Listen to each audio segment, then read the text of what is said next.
20 years on from the last time it hosted an ISU World Cup in speed skating, the Pettit National Ice Center more than made up for lost time on Friday night. Track record after track record fell, and then the hometown hero, Jordan Stolz, continued his incredible winning streak with the possibility of more to come today. You saw the schedule. Lots more action to come on the ISU speed skating circuit. Hi everybody, Gavin Day here, excited to be back in the booth calling the day's action from Milwaukee, Wisconsin. There is the man of the hour, the man of the season, the man of many seasons, Jordan Stolz. A chance for 2 more gold medals today on home ice. The young man already becoming an icon of the sport, just hoping to add to his incredible legacy. Femke Kok, a winner a week ago in Calgary after returning from sickness. She missed a whole chunk of the first whole chunk of the season, returning to action in Calgary, hoping to continue winning ways today in Wisconsin. And there is the Olympic champion as well, hoping to get back to winning ways, Erin Jackson. So lots to come from Milwaukee today. And we'll be with you in just a few moments for the women's 500 meters. Stay with us.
And a look at the overall standings right now for the women's 500 meters. It's a very tough race to handicap. Several different winners on World Cup this season, a whole lot of different medalists, and so it's very tough to pick. But look at pair number 1. For the second week in a row, Femke Kok is in the first pair. The winner last weekend, she's up there because she just hasn't gotten the World Cup points that others have, having missed the first chunk of the season, then all the way down to the likes of Angelika Wojcik, Erin Jackson, Kaya Ziomek-Nogal, also a winner on World Cup this season, and then, of course, the overall leader in the distance, Yukino Yoshida. So, good luck handicapping this race. It might be just come down to who might know the ice a bit better, and even for the Americans like Erin Jackson, Kimmy gets there, spent a lot of time in Salt Lake City.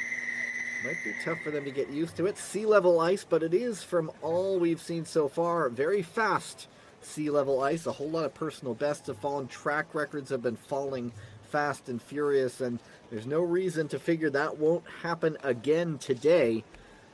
As you hear the whistle, the first pair is going to be coming to the line shortly. There is a look at the great Dutch sprinter, Femke Kok. We'll just remind you, track record, Heather Bergsma set back in 2015, just over 10 years ago. The American 37:24, and well within the range of that skater. And Wang Jingjiqian, a late addition. Miho Takagi was originally on the start list, but that was changed to Wang.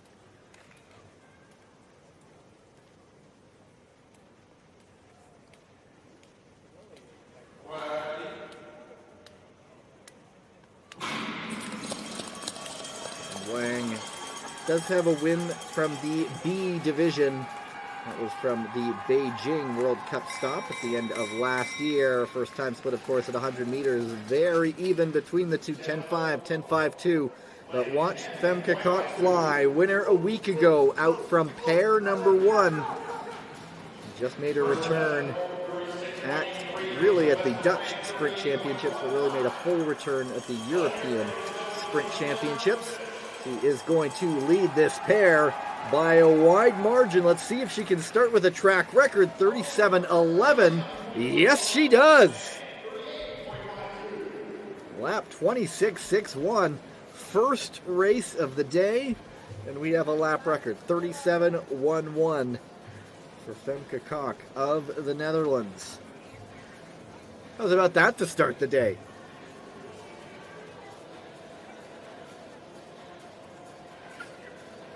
And now, 9 more pairs. We'll have to watch and say, okay, we need a track record to go to first place.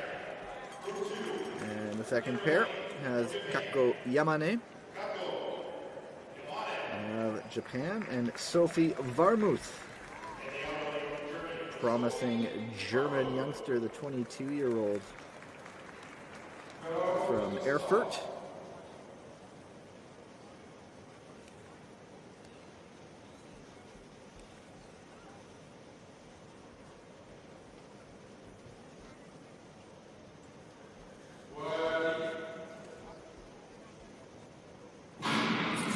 Varmuth 19th a week ago in Calgary, but was the overall 500-meter winner at the Neo Seniors level in the World Cup a couple of years ago. So certainly a rising prospect within that German program, which has a long list of great sprinters, great skaters. He's going to get a good draft behind Yamane. These two skaters 25th and 26th in the World Cup 500-meter standings. It will be Varmuth getting into the inner lane and is in front. Yamane has some work to do to try to chase her down. It is going to be Varmuth taking the pair, and she will go with a 38.09. So just under a second off the pace set by Femke Kok, as we now know from last weekend. That one could always last. Wait a minute, that's a new personal best for Varmuth as well.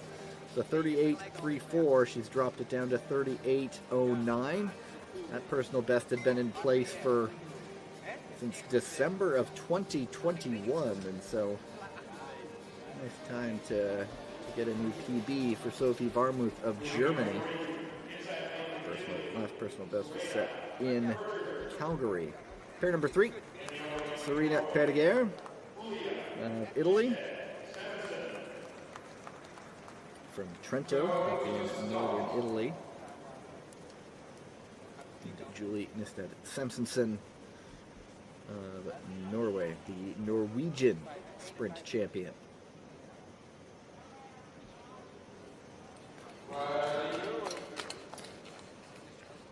Norwegian sprint championship held just before the European Championships, which were in Heerenveen, and Perguer is a 2023 World Junior 500-meter champion, and so a lot of potential in this race. Opening off the pace currently still Femke Kok throwing down a world-class time in the very first pair of the day.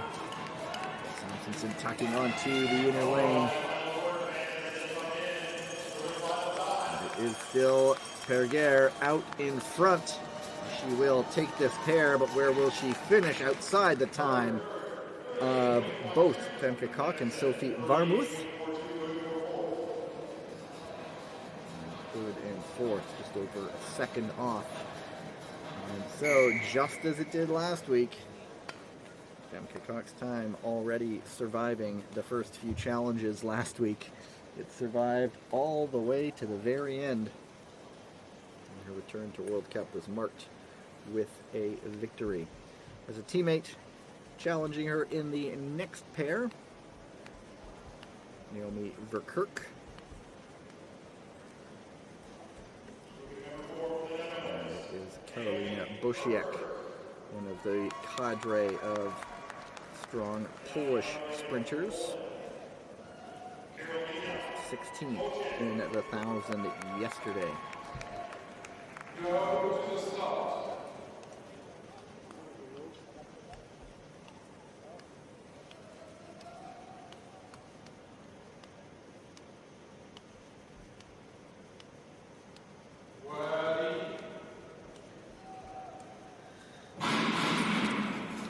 And there's a false start. Let's see where the flag goes. Camera shows Verkerk. And that's where the flag is. And so, false start to Naomi Verkerk, but really is applied to everybody. Take a look back. Yeah, there's the move. Pretty clear there. False start, Italy, not stay. Go to the start.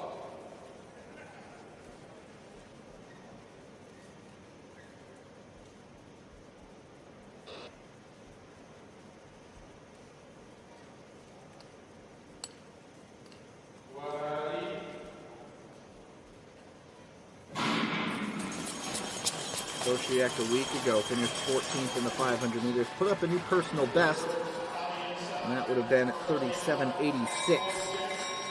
So that kind of time they can throw an identical opening 100 meters, 10.83 for the both of them. Bosiak is out of Tomaszów Mazowiecki, one of the sites of an oval in Poland.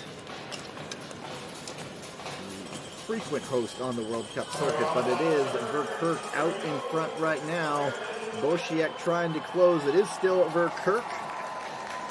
She will cross with a 38.07, and she goes to second right now. Bosiak 38.46 for sixth. And so right now is a Dutch 1 and 2 as we approach the halfway mark. And then we'll really start to see the top-ranked skaters enter the fray, at least in terms of World Cup standings this season.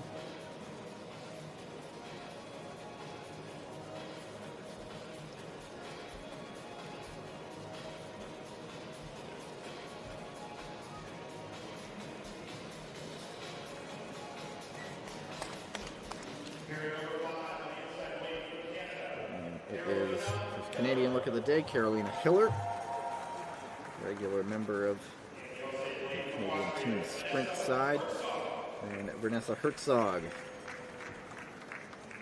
Innsbruck native.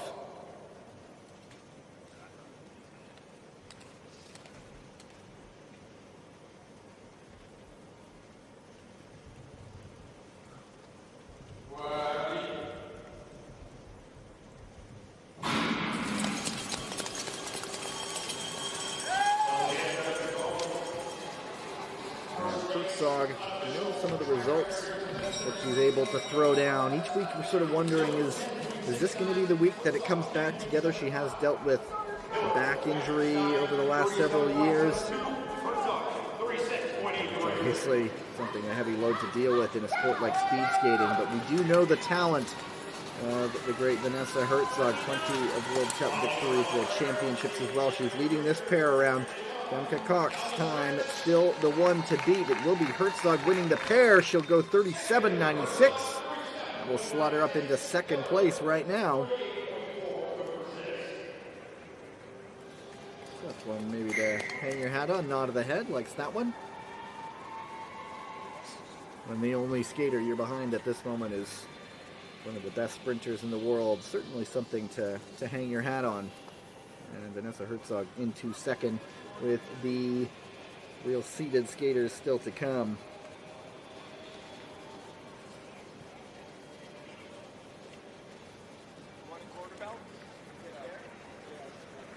Your standings 1 through 6 at the moment.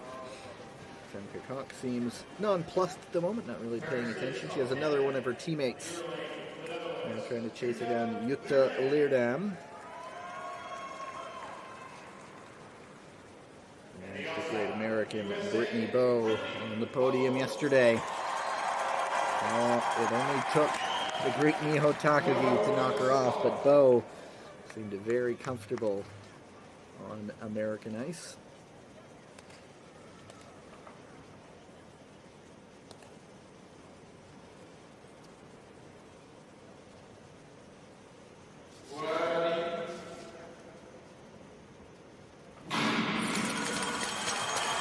Leerdam looking to perhaps move past or forget about the incident yesterday. A few strides in, caught the toe of her blade, and before she knew it, she was down on the ice. Not one of the quicker openers, but once she gets up to speed, she's able to maintain it so well. One of the quicker turnovers.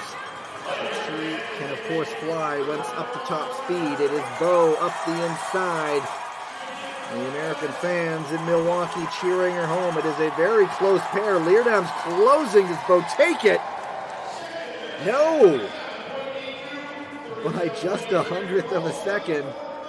Leerdam and Bo go second and third.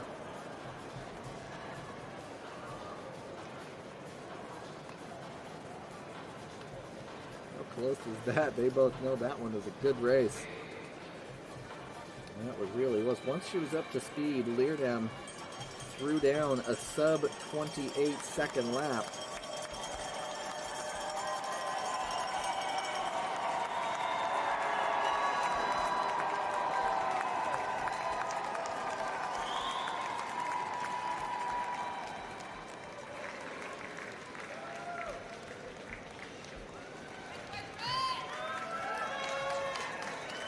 Sub-27 second lap.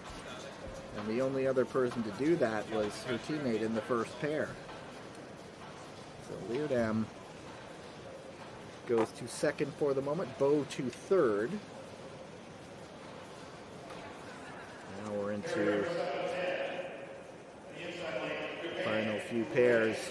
Hirumi Inagawa of Japan, and on the outer, Kaya Jomek Nogal, who does have a World Cup victory this season. Go to the start. Ready?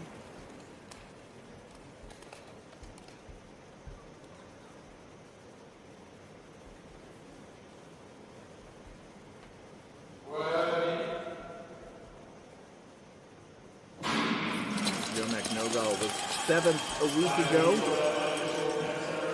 and Inagawa picked up a bronze medal, and so it's just such a tough race to handicap with so many skaters able to come onto the podium.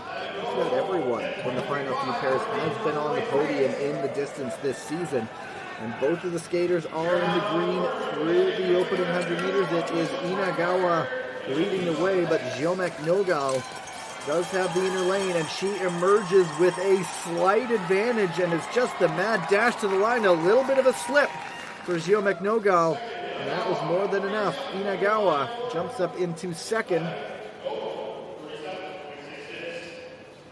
She now is up into second place. Another race where two skaters are not able to catch Femke Kok, but they are the fastest after her, so second and third for the moment.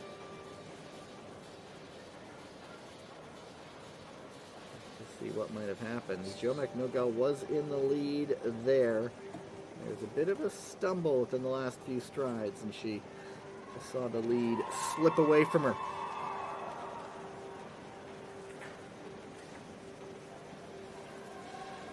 Now we have the overall 500-meter World Cup leader, Yukino Yoshida, and Dion Voskamp of the Netherlands, currently sitting in third in the overall standings. And so another one of really, really good skaters.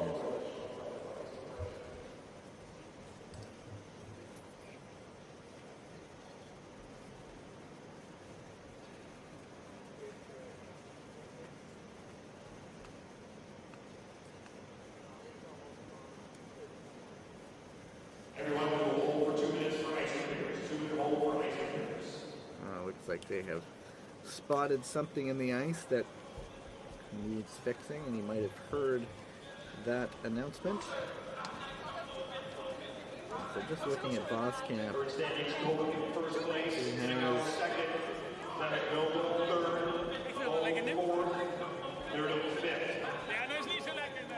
so it's a silver, a bronze, and then a couple of 8th place results this season. The overall 500-meter leader, Yoshida, picked up a win at the M-Wave in Nagano to start the season. And then she also picked up a win in Beijing. And her other results have been just off the podium. And so just a testament to the depth in the women's sprint field. You have Yoshida, who's won this season. You have Erin Jackson, who's won this season. Kaya Jomek-Nogal, Femke Koch now. Let's see if everyone is happy with the repairs to the ice. Go to the stop.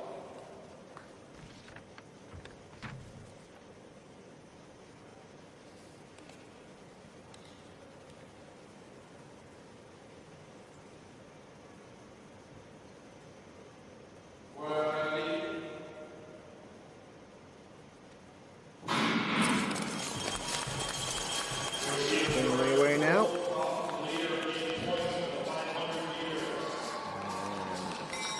Looks like it is Voskamp slightly ahead of Yoshida, a matter of a few hundredths of a second. But Voskamp in the green, so that is ahead of Femke Koch's time, the second fastest opening 100 meters so far. And she will get maybe a bit of a draft down the back stretch.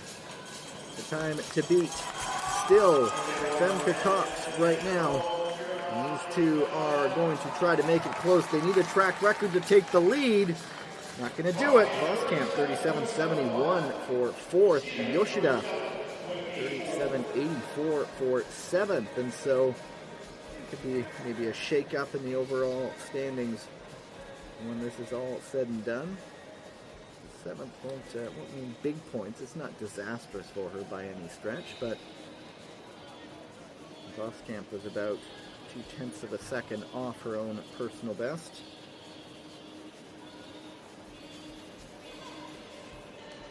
And now final two pairs. Angelika Wojcik, silver medal a week ago to Femke Koch.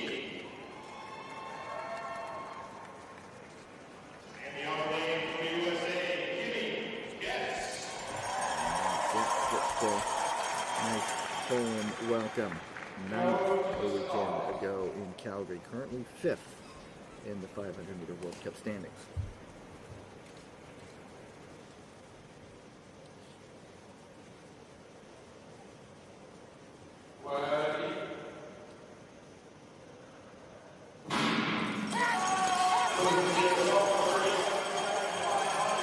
So far, following the form of last week, Femke Koch throwing down the fastest time from pair number one. I'd imagine the final few World Cup stops, she won't be in the first pair. She'll be moving down a little bit. But having missed those first World Cups of the season means she's well behind in the point standings, but setting herself up nicely for those World Championships in Norway. But in this race, it is Wojcik leading things around. Silver a weekend ago in Calgary. Wojcik trying to go first this time, and she actually slipped down to third, 37.66. Angelika Wojcik, 38.05 for Kimmy Getz. That puts her into 10th place.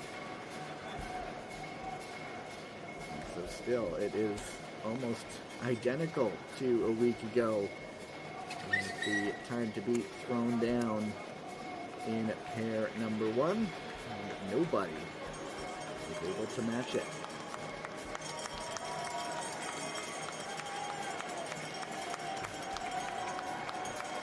So some of the big names aren't here. There's no Kim Min-sun. There's no Chen Rining from China. There's no Kristina Saleeva of Kazakhstan, but still a star-studded field. And right into the final pair, and there is Susanna Schulting, and then the big cheer will be for Erin Jackson.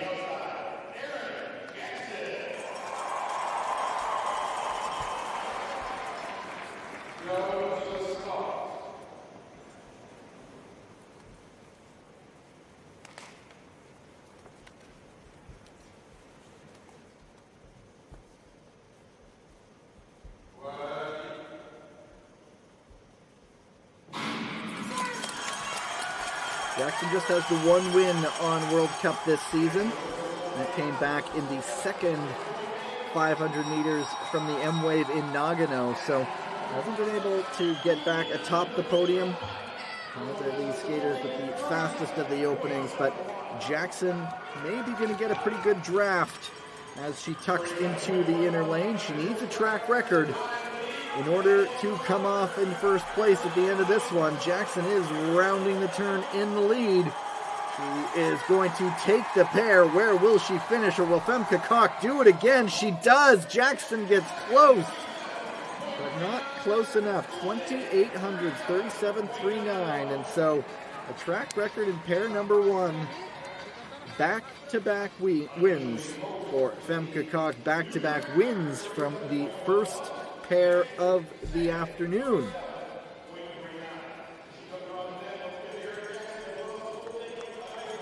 Jackson made it close. That's really one of her better 500-meter results this season. She was just off the podium in Beijing. In fourth place, that's her second best result. The win in Japan was her best result. So to come second, might this be a sign of what is to come by the Olympic champion Erin Jackson.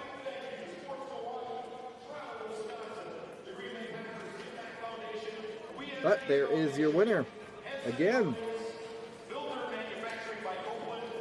So she's only done 2 World Cup 500 meters, but she's got 2 wins this season. That means 120 points for Femke Koch.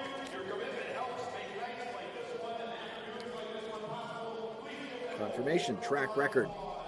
Just over a quarter of a second ahead of Erin Jackson. Kurumi Inagawa gets third.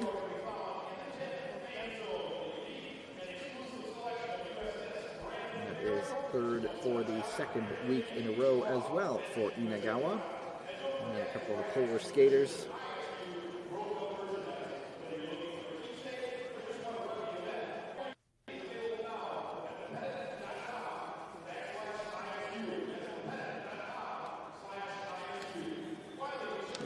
Get the updated standings, I would imagine, in just a moment, and then they'll do the quick turnaround. There's not going to be a flood as we look at Erin Jackson. And can it continue for Jordan Stoles? And wait until you see who's paired with. I'm going to save that surprise for you. The updated standings, still Yoshida hanging on by 2 points over Angelika Wojcik. Jackson is up to third, Voskamp and Schulting fourth and fifth. Still no Femke Koch just yet because she just has 120 points, but she's just outside the top 10 now. That just means when you're watching the next World Cup event, you'll have to watch all the pairs because the winner could very well come from an earlier one.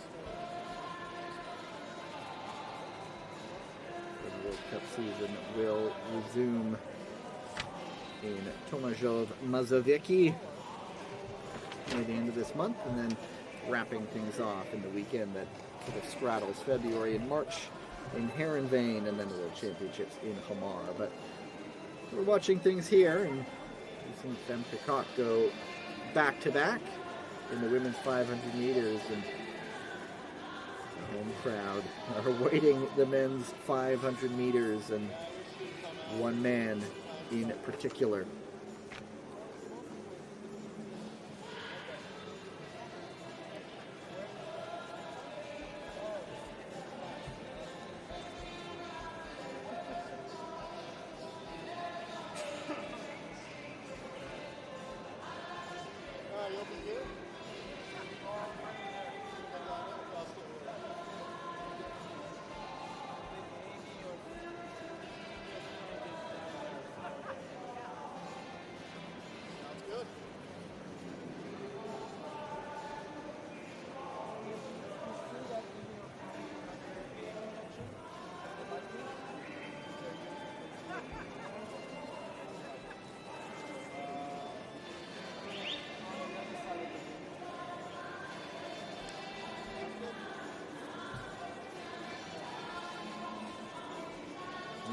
go. Coming in the standings. Yeah, Jordan Stolz. 300 points. All he does is win. And look at number 2, Yenning DeBow, just a couple hundredths of a second back from Stolz a week ago. And as we see the pairs for the men's 500 meter, I draw your attention to pair number 9. Yeah, Stolz and DeBow head to head. So DeBow gets to say, if you want to get that 21st victory in a row in the 500, 1,000, and 1,500, you're going to have to do it head to head over me. Now, it was pointed out that in the middle there was a 5,000 meters that Stolz did not win. So that sort of broke up. We say 20 wins in a row. That's in the 5,000 and 1,500. In every World Cup distance, it's 16, because there was a 5,000 meters in Salt Lake that sort of interrupts that winning streak in every distance he has done. But in his core 3, where he is back-to-back single-distance champion in 3 events, 2 single distances, 6 overall, Stolz has 20. First pair on the ice. David Bosa of Italy.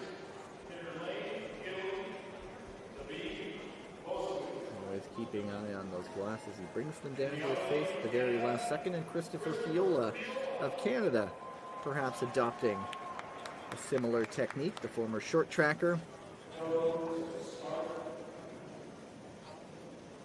He even waited longer than Bosa to put his sunglasses on. Anyway, here we go.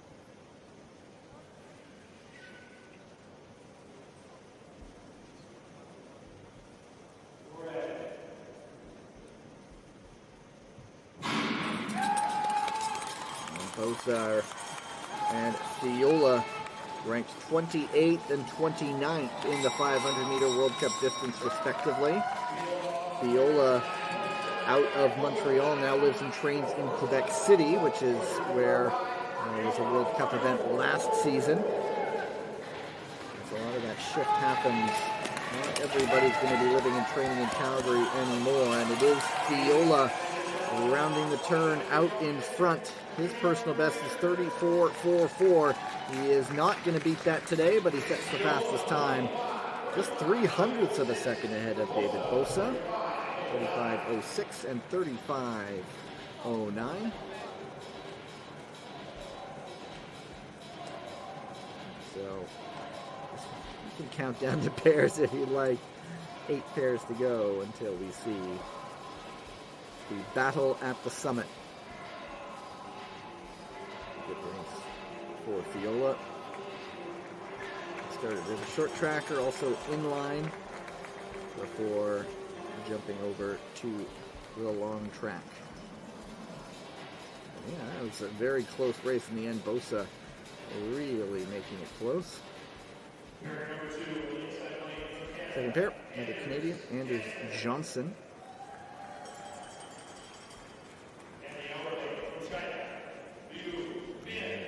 Liu Bin, the youngster for China.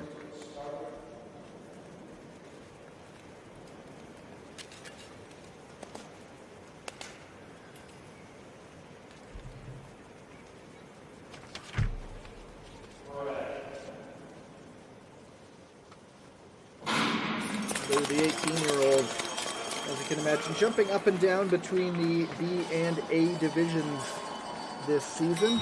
Picked up a 3rd place in a B division race in Beijing. A week ago in Calgary, he was 8th in the B division. Also has a 16th in the A division for men. So these two men are 25th and 27th. That's Johnson and 25th in the World Cup 500 meter rankings right now. And it is Anders Johnson in front. Liu loses his footing a little bit round that corner. Anders Johnson will go fastest, 34.73. So he beats his teammate by just over 0.3 of a second, putting Canadian skaters 1 and 2, and he nods the head in approval.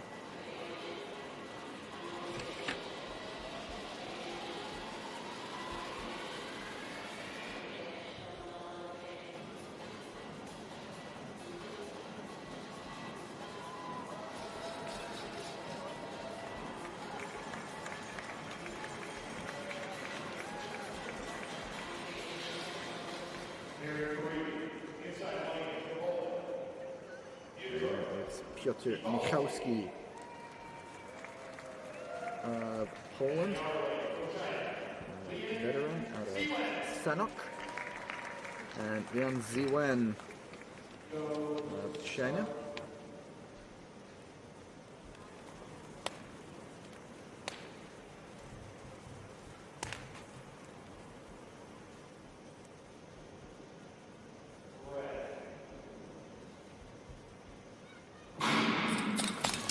And his partner Natalia Malashevska will be competing for the Polish Hussars next weekend as the Short Track World Tour resumes in the Netherlands. There is the Dal Mikowski in front right now by about 0.12 of a second.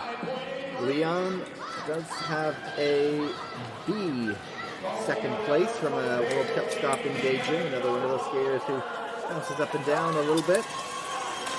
Of the final turn, it is still Mikowski in front. Leon trying to make it close. Mikowski going to take the pair, and just 1/100th of a second off the pace. Leon in third, about 1/4 of a second behind, and still at the moment, Christopher Fiola, the Canadian, out in front.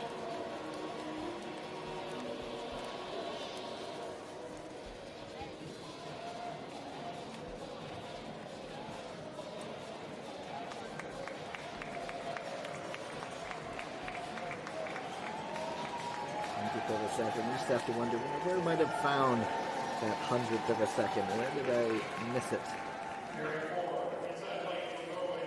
In the fourth pair, there is Bjorn Magnusson, 27-year-old out of Trondheim. And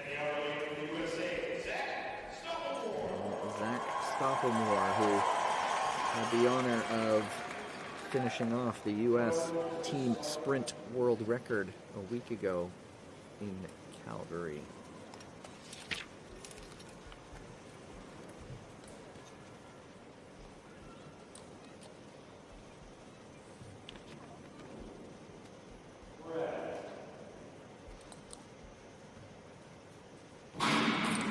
Magnuson at 12th a week ago in Calgary. Stoppelmoor a bit further back in 17th. And if you're looking at personal best, it's Magnuson, who's about 0.4 of a second faster. He's off to a blistering opening, 9.78. And he has almost 0.2 of a second up on Stoppelmoor through that first 100 meters. But Stoppelmoor does have the inside lane. Here he comes.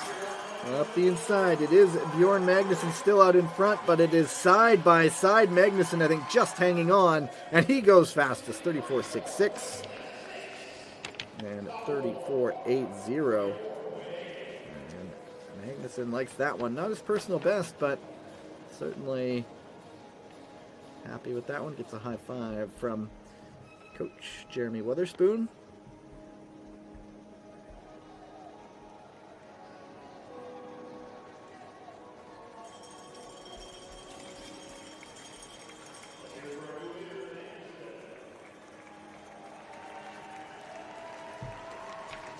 That one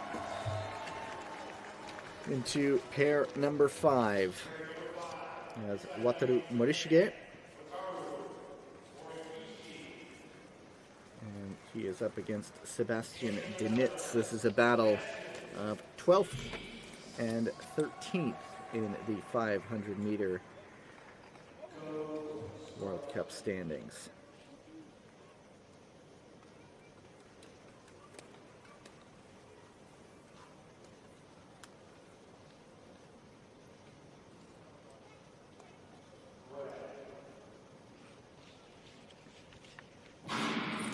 Morishige, capable of going sub 34. He does have a bronze medal in the 500. He does have a Olympic bronze medal, pardon me. He does have a World Championship bronze medal in the 500 meters.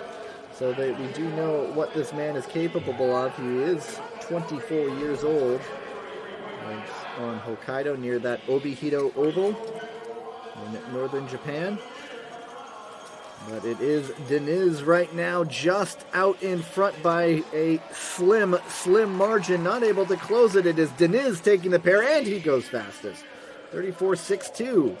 34.77 for Morishige. Lap time is just a couple hundredths of a second separating them, but Diniz goes atop the leaderboard.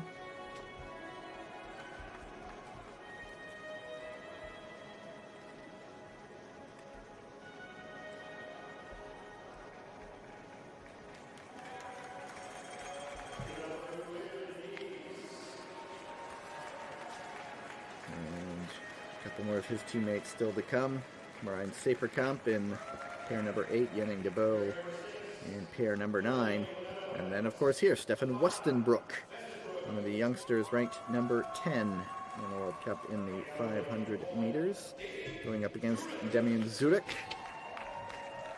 on the podium a week ago as he starts to round back into form.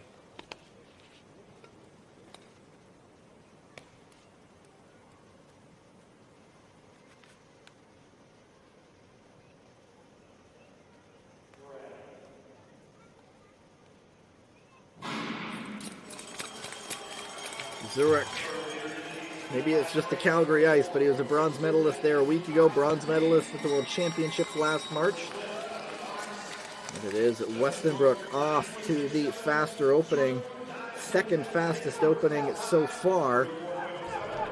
Zurek will have to chase him down the back stretch, able to tuck into that inner lane as well. Zurek ranked 11th in the World Cup in the 500 meters so far this season. And he is going to take the lead to the line. Zurek goes fastest. They both go 1-2. 34-4-3. 34-5-5 for Westenbroek. Zurek is happy with that one.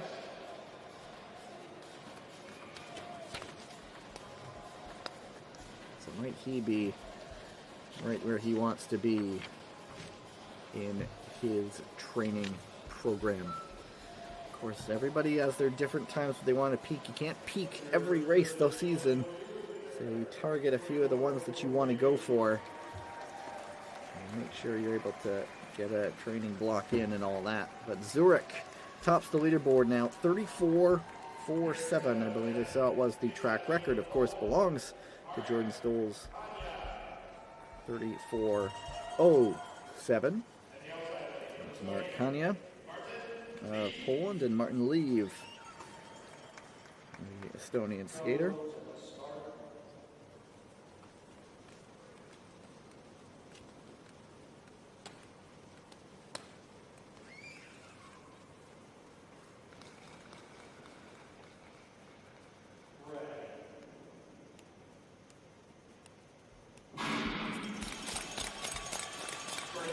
Of course, speed skating is not huge in Estonia.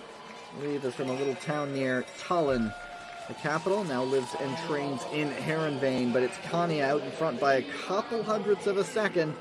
These ones have been pretty quick openings. 9.78, 9.82.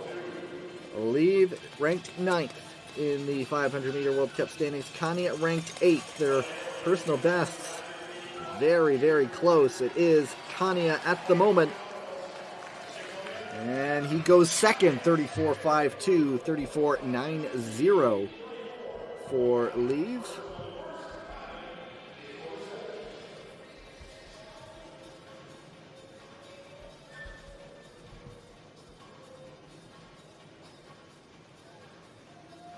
And next up is the 8th pair.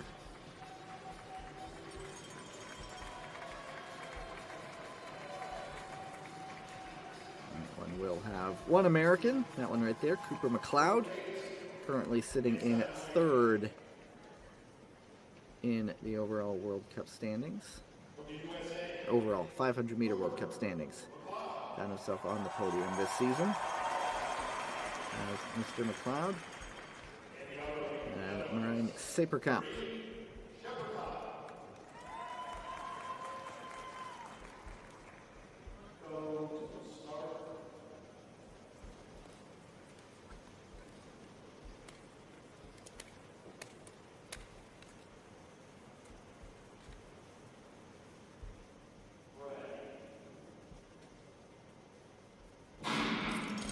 Saperkamp currently 7th in the 500 meter standings, but slipped into the double digits last weekend. McLeod already has a 4th place from yesterday. He was 6th in the 500 a week ago. Another one of those Americans really making strides. Almost just steps behind his teammate who's catching all the attention right now, but it's McLeod out in front in the outer lane. Saperkamp trying to keep the blades down. He emerges from the corner just in front, inside the final few meters, the final few strides, and it's Saperkamp, 34.55. 34.60 for Cooper McLeod. That slots them into 4th and 5th for the moment, because it is just about that time. I hope you are ready wherever you may be watching around the world, because this is about as close as you'll get to an absolutely heavyweight tilt. Jordan Stolz trying to continue an incredible winning streak. The 20-year-old at home on his home ice, going up against Yenning DeBow, European sprint champion, and maybe the man who's come closest to Stolz.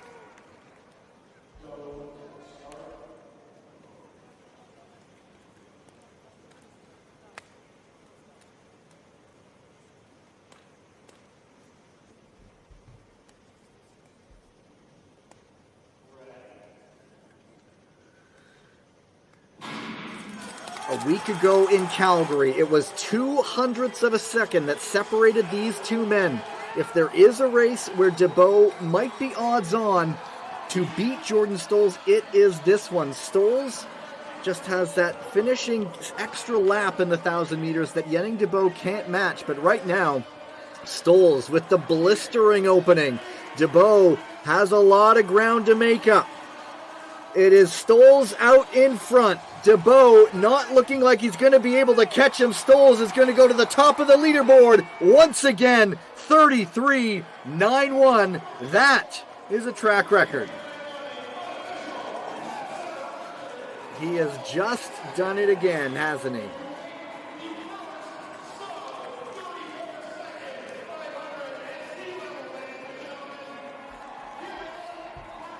He makes the supernatural seem ordinary, doesn't he? 33.91. You are just in the presence of a master at work. 34.28 for DeBow. Maybe try to get another crack at it tomorrow in another 500. But Jordan Stolz on home ice is not going to be denied. There is one more pair still to come.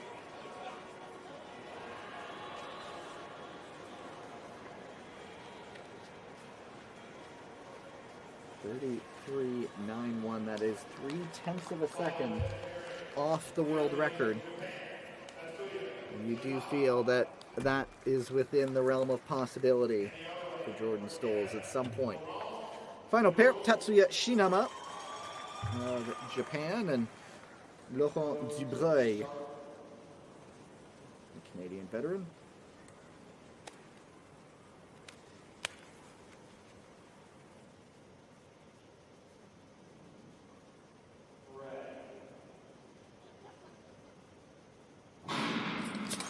And Dubreuil is fit. We know, of course, he's a medal winner, World Cup, Olympic medal. And it's just been injury bugs that have crept in the last few seasons. This year it was groin injury in Beijing that kept him out. And it's Shinama with the fast opening. 1/100th of a second faster with a 9.55. We do know his kind of power. How can he carry it around? It is Dubreuil rounding the corner right now. They are going to need a near supernatural time to climb atop the leaderboard. Not going to do it, but Dubreuil does snatch up for third, 34.36. And talking about those injury problems, it seems he has put those behind him. He's been back the last few weeks. The results have been of a skater rounding into form, but now he gets onto the podium behind really the hot commodities in men's sprint speed skating. Yenning DeBow and Jordan Stolz, who has just done it again. When you just take 500s, 1000s, and 1500s, his real bread and butter races, that is now 21 World Cup victories in a row. And you know what? There's a chance to do it again a little bit later on. 1500 still to come. But Jordan Stolz keeps on keeping on. Nice word from Aaron Jackson. And it's another win for Jordan Stolz on home ice. He keeps his pristine, spotless record going. Track record 33.91. Yenning DeBow 34.28. Laurent Dubreuil 34.36.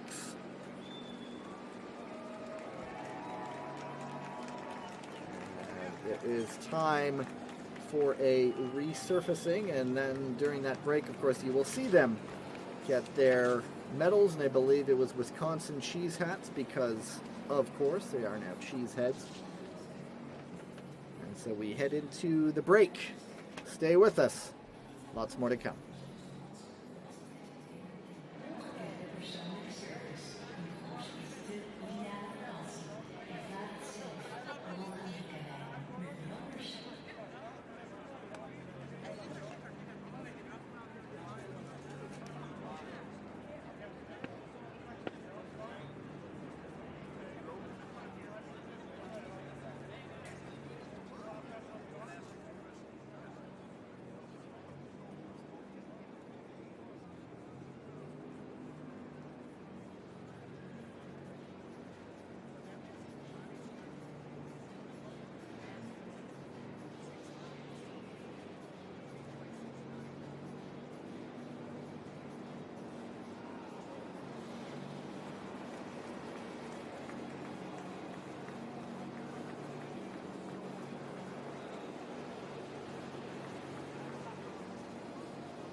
Ladies and gentlemen, the victory ceremony for the ISU World Cup Women's 500 meters event. ISU representative Suwana Silva Archer will present medals, and 500-meter Olympic gold medalist Casey Fitz-Randolph will present the Wisconsin Cheesehead, donated by the Green Bay Packers Give Back Foundation and Track Record Prize. Carrying the awards are Jamie Rebecki from the Wisconsin Speed Skating Club and Maddie Schliesting from Dash. Your bronze medalist this afternoon, representing Japan, Kurumi Inagawa.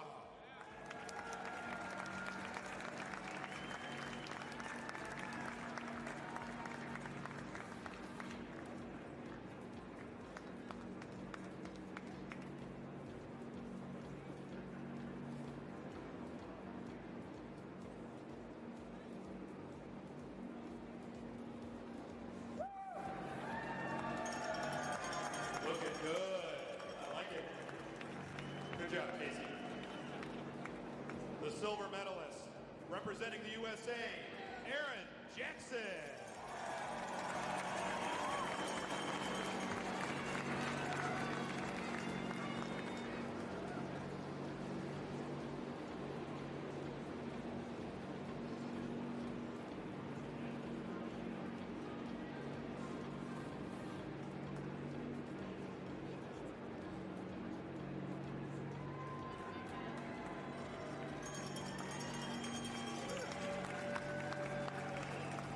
Aaron's unofficial home. She's used to that. And the gold medalist, representing the Netherlands in the first group with a time of 37.11, Femke Koch, and a new track record as well here at the Pettit Center.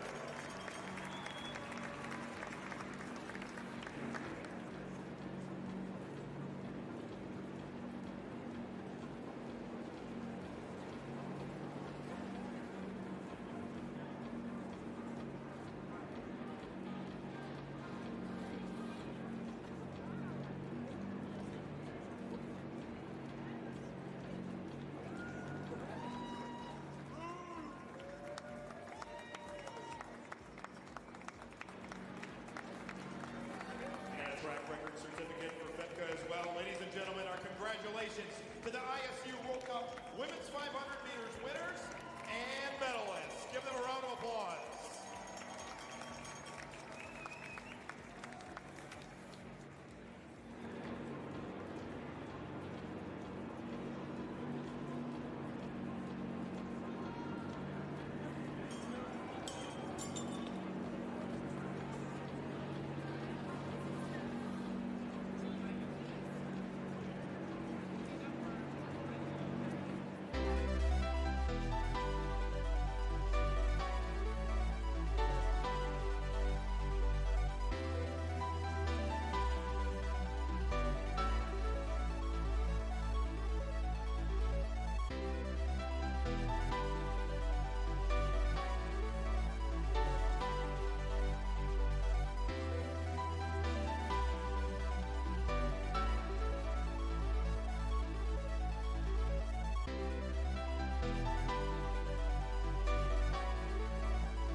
USA, and a new track record, and the first sub-34 at sea level in the 500, Jordan Stoll.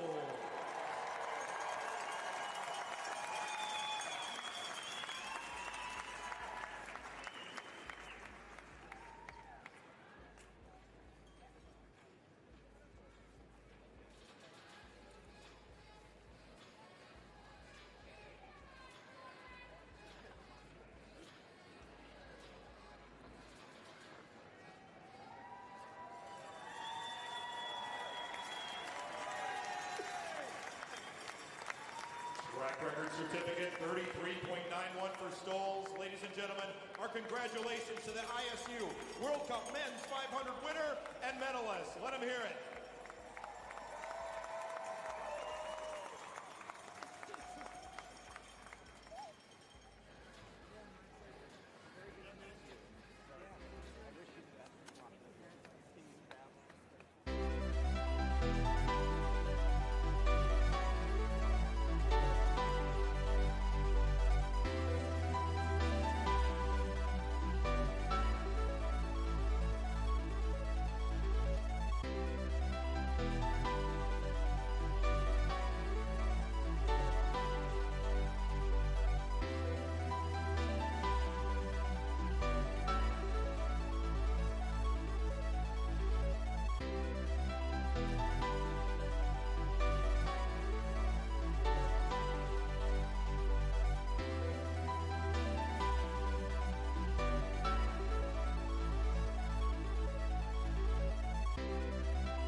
Back to action coming up in just a few moments. Women's 1500 meters. You see the current overall World Cup standings in the distance. Miho Takagi's perfect streak broken a week ago in Calgary. And a look at the pairs. A couple minutes away from the start. And Takagi will be in the 9th pair along with Antoinette Wright-Medellong, Joy Buna. We'll go against Brittany Bowe, and then the likes of Ragnar Weekland, Marika Gronewold, Ivany Blondin you see as well in some of those earlier pairs. But really, the one to watch will be that 9th pair again with Takagi and Wright-Medellong, and then Buna will try to go for a second win in a row in the distance. And gets back out again. She will be in the 2nd pair against Ayano Sato. It is Valerie Malte. Her and her Canadian teammates will be in action, I would imagine, in the team pursuit tomorrow.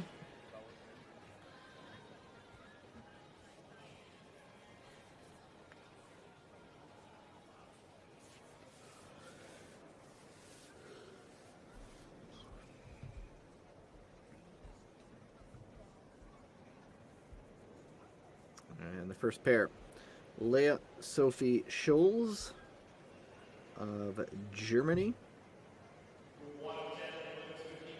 from Berlin.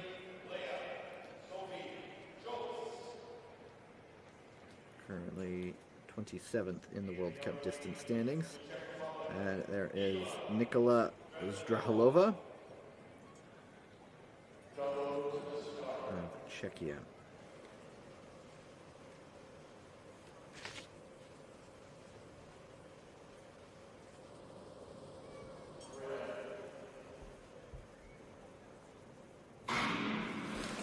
Zdrahalova made her return to the World Cup circuit last weekend in Calgary. She'd really largely been off since the Beijing Olympics. Just tracking down information on her. She and Martina Sablikova used to be 2/3 of the Czech team pursuit side.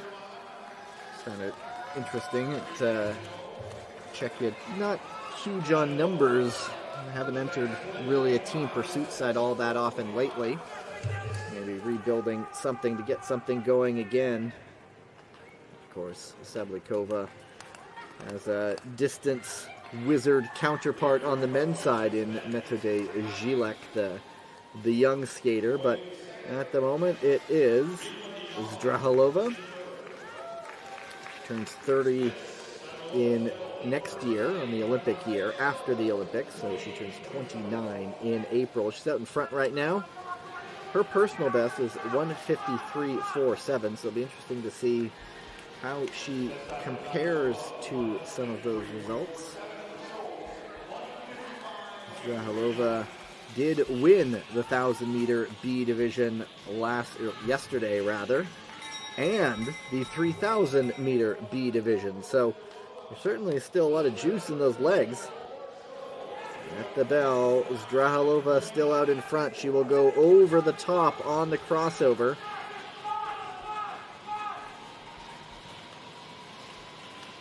Zdrahalova also won the B division in the 1,500 meters in Calgary last weekend. So it's quite the return for her. She's actually pretty close to her personal best time. If she can put down a lap time that is comparable to the last one, she wasn't able to, but she goes 1:54.53.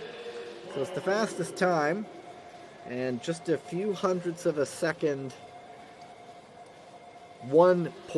few hundredths of a second over her personal best. So I had to come back and clock very close to a personal best in, frankly, what is an agonizing race.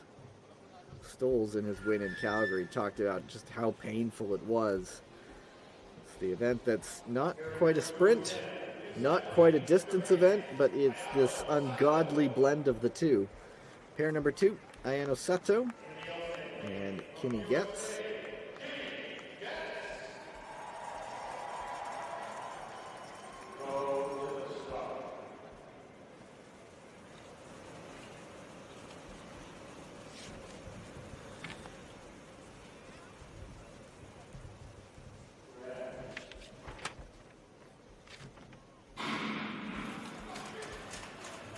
Sato just recently turned 28 rather. She turns 29 in December. She is from Kushido, which is on Hokkaido, the northern island of Japan, and home to that Obihiro Oval, which is just really responsible for turning out so much Japanese talent these days. It was interesting that the World Cup this year was back in Nagano, the site of the 1998 Olympics. The Four Continents was in Hachinohe City. But that Obihiro Oval is really the focal point of so much of the Japanese talent. And it is Ayano Sato in front. And gets right behind her. Sato about a half a second off the pace set by Zdrahalova. Maybe an indication that is a pretty solid time. Sato was 9th in the 1,000, 5th in the 1,500 meter B division in Calgary. And she moves back in front of Kimi Getz. as they come up to get the bell. And just see how it compares. 1:23.60. So that first lap time a little bit quicker, the 29.88. Zdrahalova, her middle lap time there was just a hair over 30 seconds. So you see what is left in the tank. And Kimi Getz of the United States, who does have some World Cup hardware in the 1500 meters, has not quite found the form that she had going into last season. She was a medalist in 3 different distances. Sato will take the pair. Half a second off the pace. Gets 1:57.36. And they go to second and fourth place.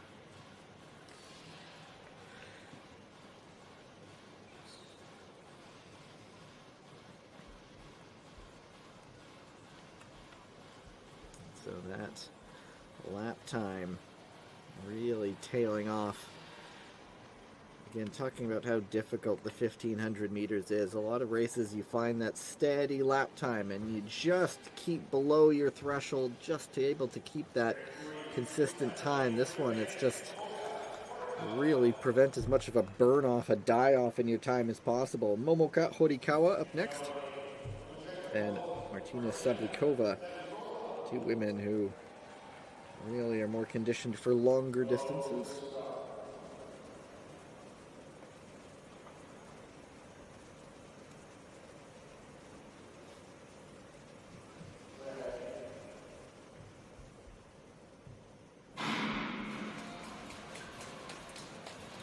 Sablikova, of course, we don't need to list her accomplishments. We all know how tremendous a skater she has been, but 1500 meters, maybe just kind of warming up for her.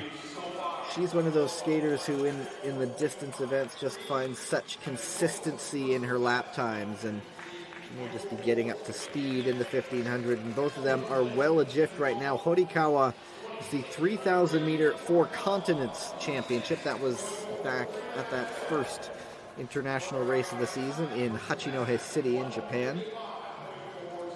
A lot of skaters these days are adopting something of a 1500 meter technique in the 3000, where they go out hard enough, but not so hard that they have such a steep drop off in times. They just hang on, essentially. But Sablikova is just metronomic, just so steady, so consistent. And here she is. They're both sitting at 5th and 6th right now.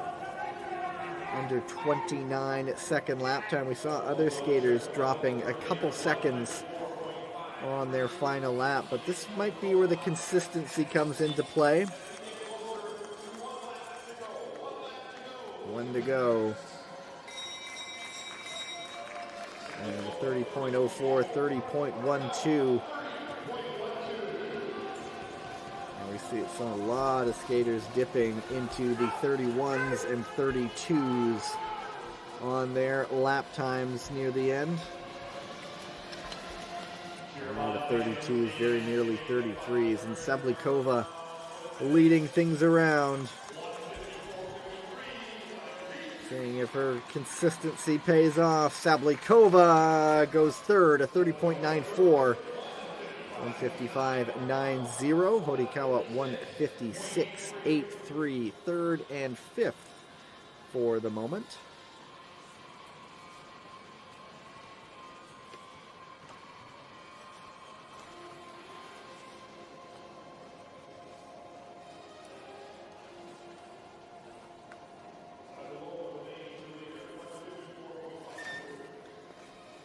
Feeling if the race just kept going for another several kilometers, these two would just keep going and going and going.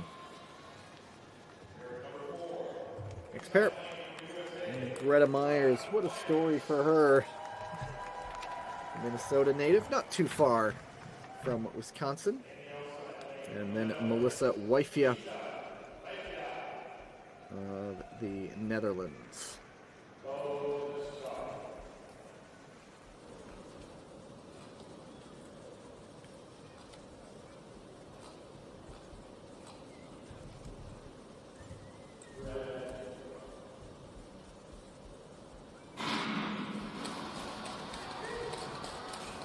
Myers, if you missed it last weekend, the story in the mass start, going on the early attack, and the field never able to organize a chase. And Greta Myers just got down to business, put her head down, found a tempo that she liked, and came away with a famous victory in the mass start. First for her, a youngster, 20 years old,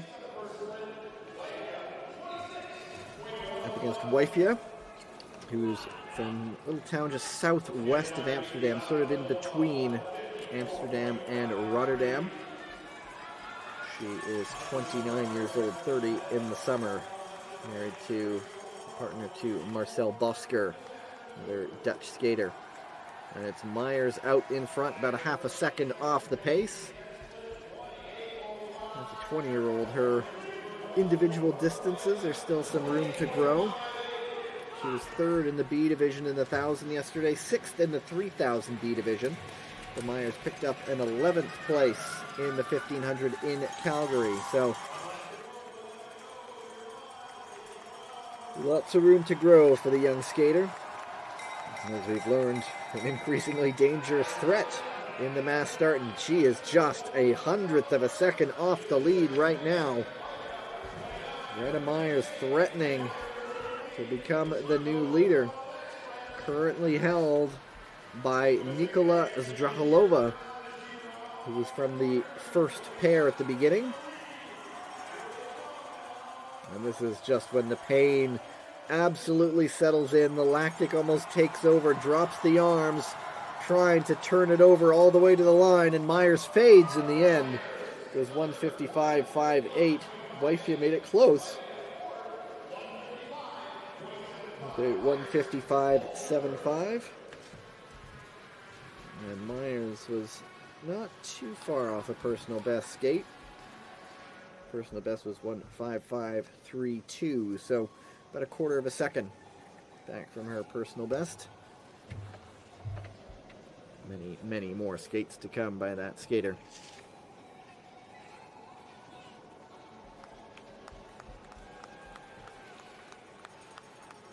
I haven't seen any personal bests in the 1,500 so far. Maybe the next one.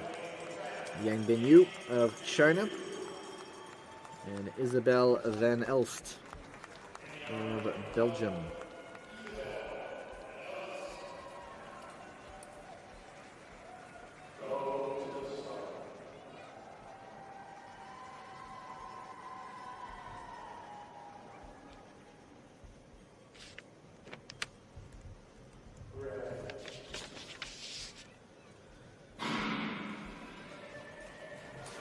Van Elst, actually born in Bennebroek, which is just west of Amsterdam. Lives in Amsterdam, but competes for the Belgian side.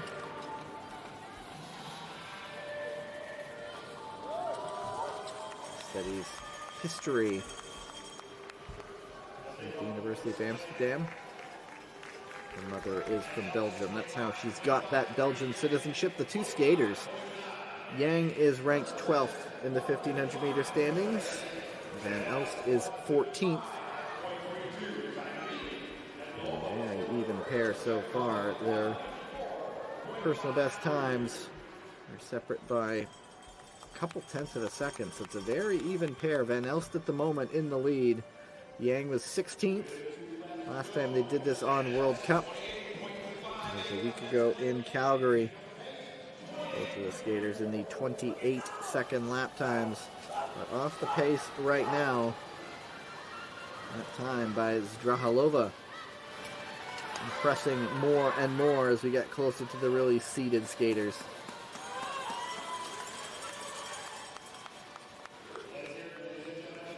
Yang now grabbing this race by the scruff of the neck. She'll get one more time on the inner lane. About a quarter of a second off the pace, but she's under the 30-second lap time. How is Yang pacing this race? Personal best is 155.78. That was set in Salt Lake City just about a year ago, just over a year ago. Yang still chasing that fastest time. And she will do it. 1:53.98. That last lap time, 30.48. So she did nail the timing. As others faded, she stayed on all the way to the very end.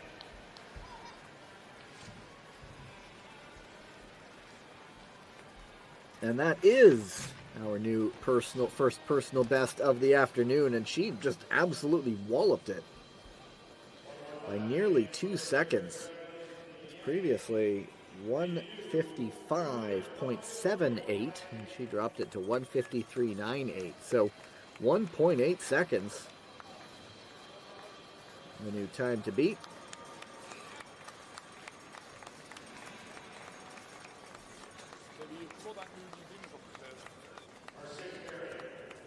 And the story of the day yesterday, Francesca Lollobrigida winning the 3,000 meters, and Valerie Malte.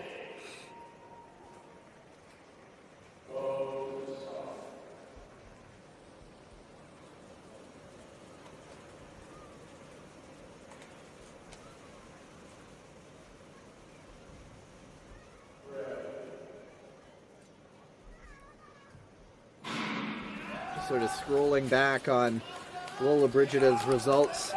The last time there was a 1 next to her name was back in Nagano to start the season when she won the B division at the World Cup stop to open the season. And here she was jumping up to A and beating all the favorites yesterday.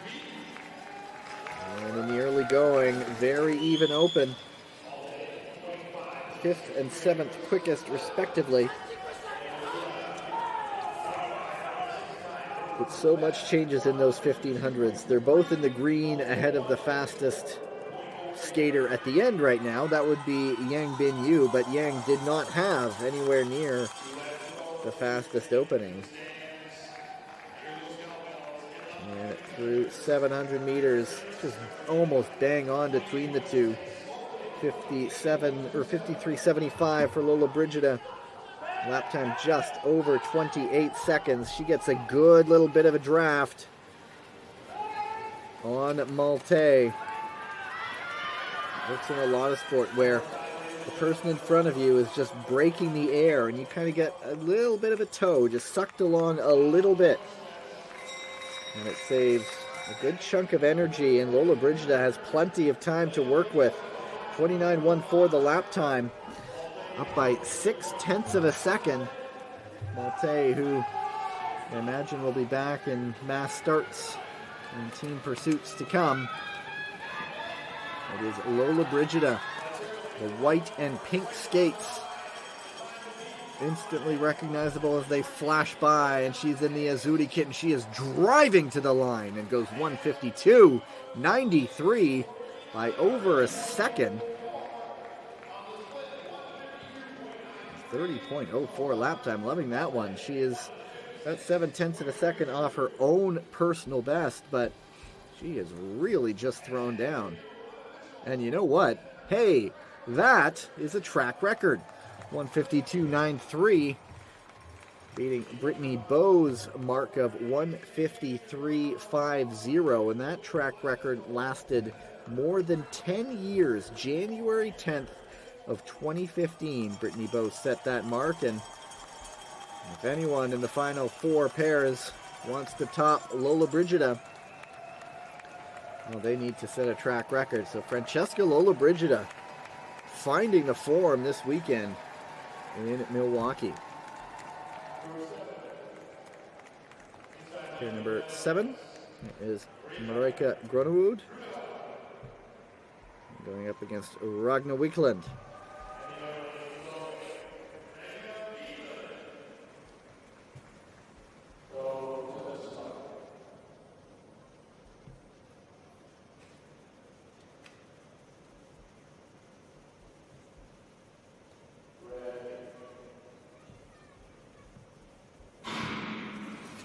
Wiklund perhaps out for revenge. 1:52.93. Coming agonizingly close yesterday in the women's 3,000 meters, but having to settle for second place. She, of course, has World Cup hardware this season, a win in the 3,000 meters in Beijing, a second in the 3,000 meters in Nagano. 1,500 meters, again, she might just be getting up to speed in that one. So it's almost just too short for a skater like her. Let's see how she paces things right now. Groenewold, of course, one of the elite mass start skaters in speed skating. Who's usually thereabouts in the front, and Weekland another lap under 28 seconds. And so she's just over a quarter of a second off the pace.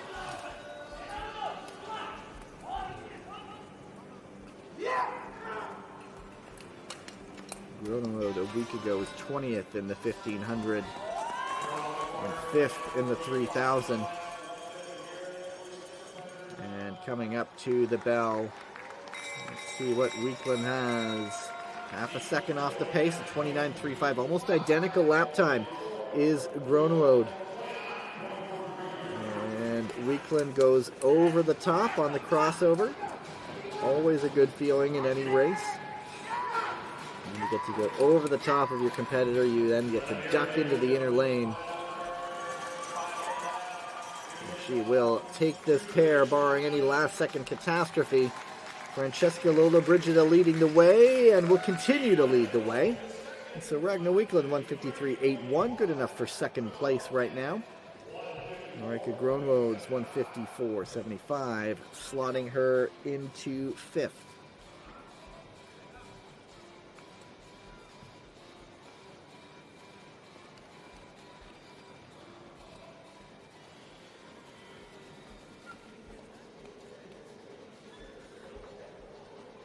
Final three pairs.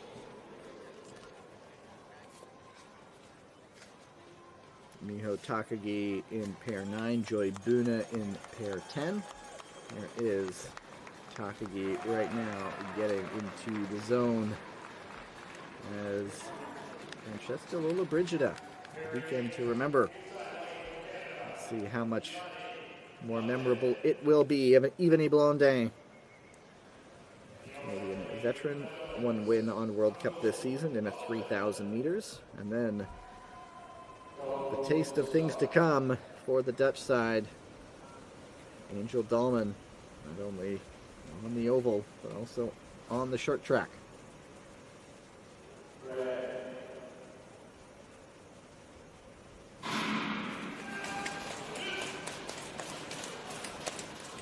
Dahlman, not just a supremely talented junior skater, already right near the top of the leaderboard at the senior level, and we've already seen her this year in Montreal at the first stop of the Short Track World Tour. I do not believe she is on the Dutch Lions roster for next weekend in Tilburg. Good chance to drop in at the ISU covering the final two stops of the ISU Short Track World Tour next weekend in Tilburg in the Netherlands, and then the final stop of the season in Milan, which will be the Olympic test event. We are now in the year before the year. And through 700 meters, they're side by side. Blondin dropped down a very impressive lap time there, about 0.6 of a second faster than Dahlman. And she will get a very, very good draft.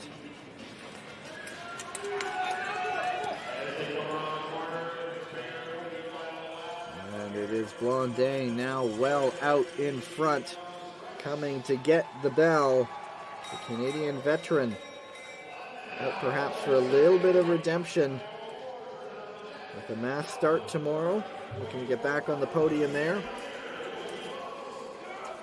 Last weekend, she was the anchor leg, the gold medal Canadian women's team sprint side.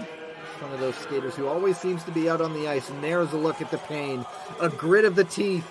The lead is in sight for Yvonne Blondin, into the final few meters, dropping the arms. No, slips to fourth, 154.17. Last lap there at 31.26, so she was close, just could not hang on in the last lap.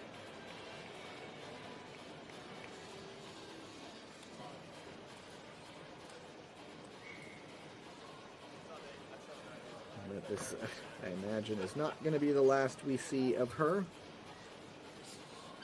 A Canadian veteran.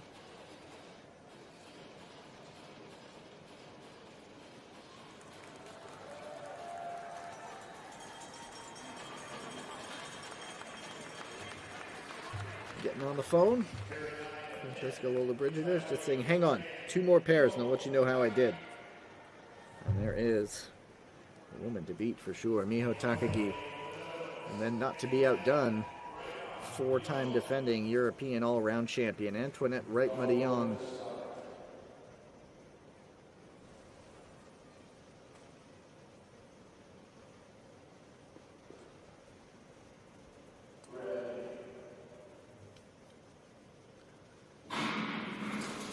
First against third in the distance standings on the ice right now. Madiyong turns 30 in April.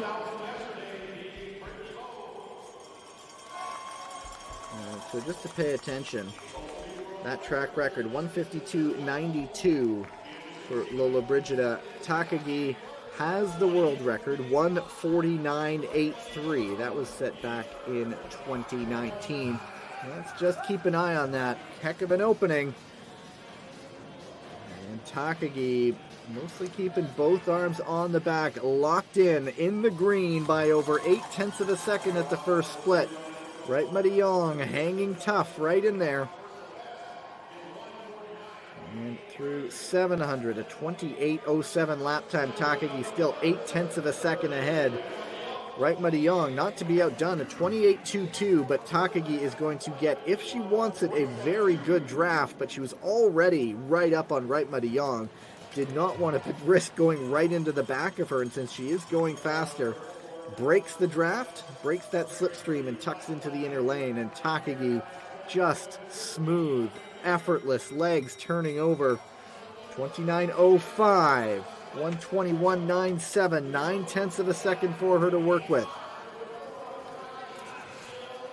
Wright-Madiyong at 29.85 lap time.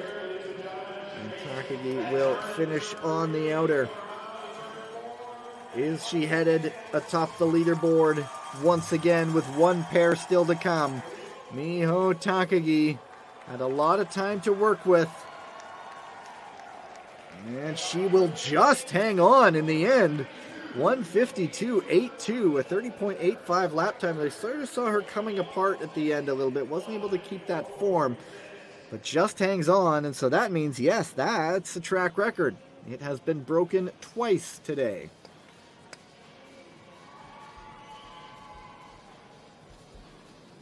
With 1 pair still to come.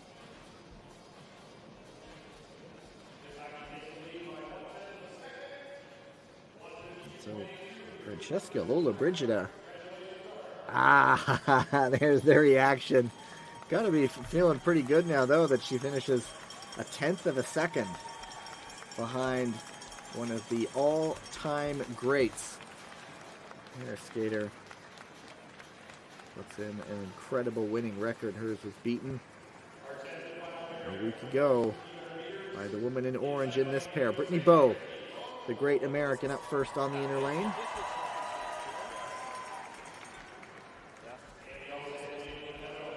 And Joy Buna.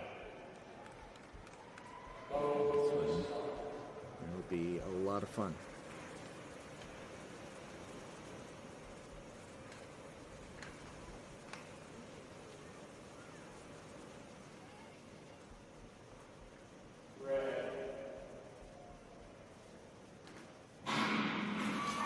Bowe has just seen her track record beaten twice. What motivation might that be for the great American? And Buna third in the 3,000 meters yesterday. as we talked about, the winner of the 1500 in Calgary a week ago, which snapped Miho Takagi's long unbeaten streak in the distance. And first indicator here, just about side by side, 0.05 of a second separating them. Already 0.4 of a second down. But Buna has that speed, that endurance, as being one of the great distance skaters of the moment, the 5,000 meter world champion.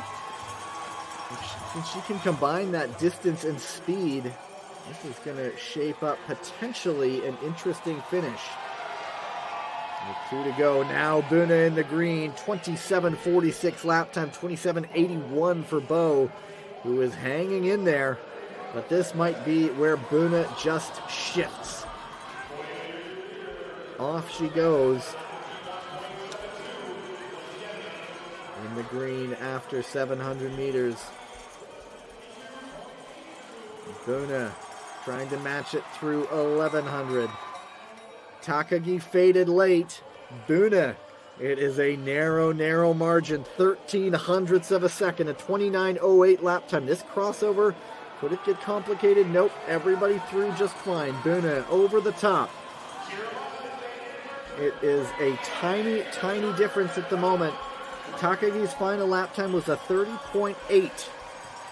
Here comes Joy Buna trying to go back-to-back over the great Miho Takagi, this time in the U.S., and she does! 1:52.11 by 0.7 of a second. 30.27 lap time. Joy Buna continues her winning ways in the 1,500 meters.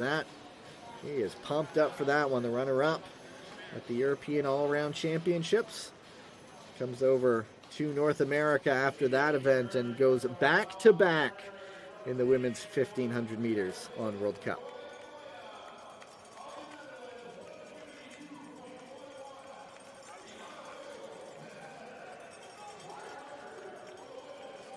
And that, of course, means Joy Buna ends the day with the track record. What began with a 1:53.5 was beaten 3 times, and now it's 1:52.11. And Joy Buna will get to wear one of the cheese heads when they do the podium presentation later on today.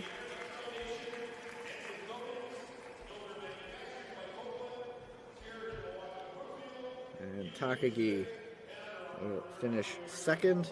There's the result, another track record. And then, 0.7 of a second over Takagi, and Lola Brigida just a further 10th back from Takagi. Weekland and Yang Binyu, 4th and 5th, respectively.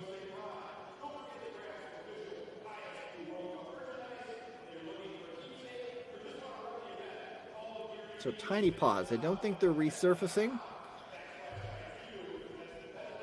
About 8 minutes away from the start of the men's 1,500.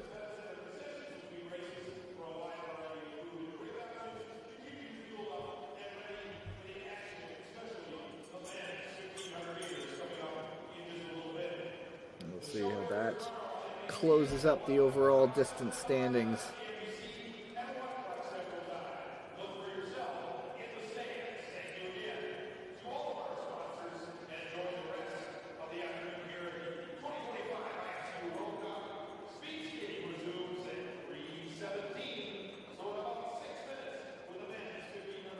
There you go. It's Takagi, but it's 6 points ahead of Buna. It's all going to come down to the final 2 World Cup stops of the season.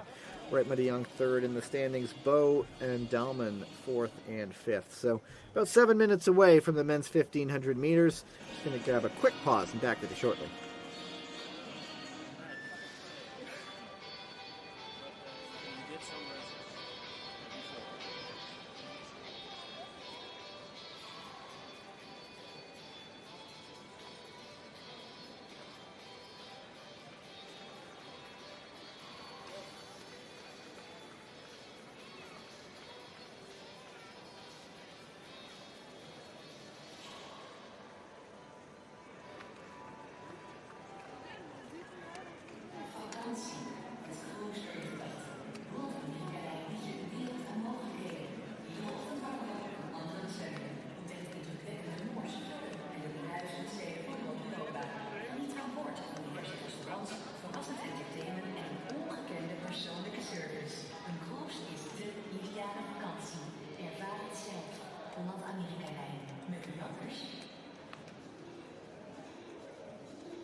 And the 1500 meter current standings, and yes, Jordan Stolz, 180.3 wins from 3.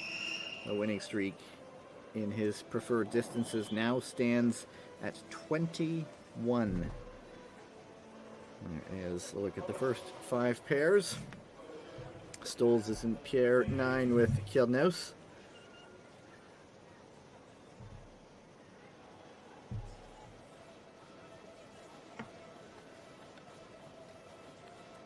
Today there is no Ning Zhongyan, the Chinese skater, not here, who's second in the 1500 meter standings.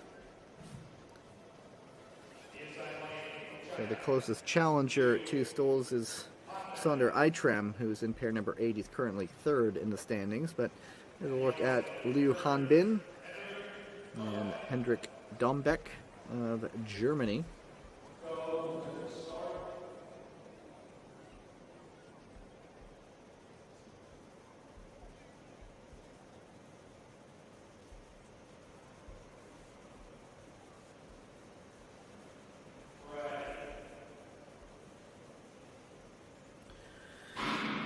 Dombeck, the skater originally out of Munich, now living and training in Erfurt.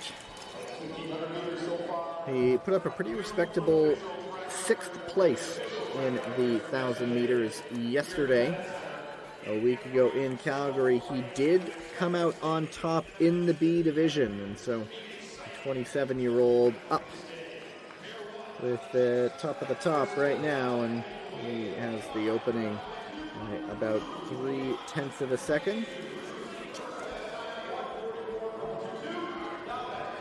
Dombeck does have hardware in the World Cup, but it is in the mixed gender relay. That was last season when it was done in Salt Lake City.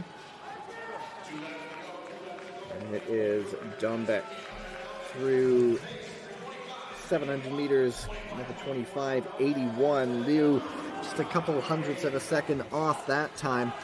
And since we are in that frame of mind, the track record is a 1:42.31. That is currently held by, you guessed it, Jordan Stolz, who set that in October of 2023.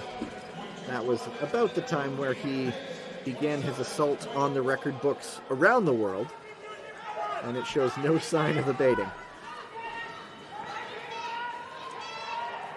It seems there just is not a World Cup weekend that Jordan Stolz isn't getting a record of some kind. Anyway, it is Dombeck leading things to the finish line. Liu is making it close. Hendrik Dombeck will go 1:44.93. Liu goes 1:45.15.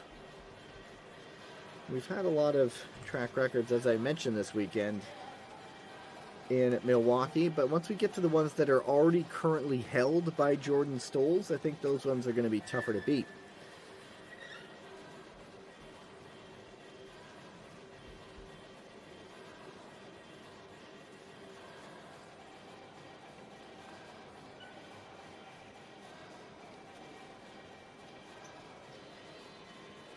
Battle of North America coming up in the second pair. David Larue, a 26-year-old Canadian, and Emery Lehman of the United States.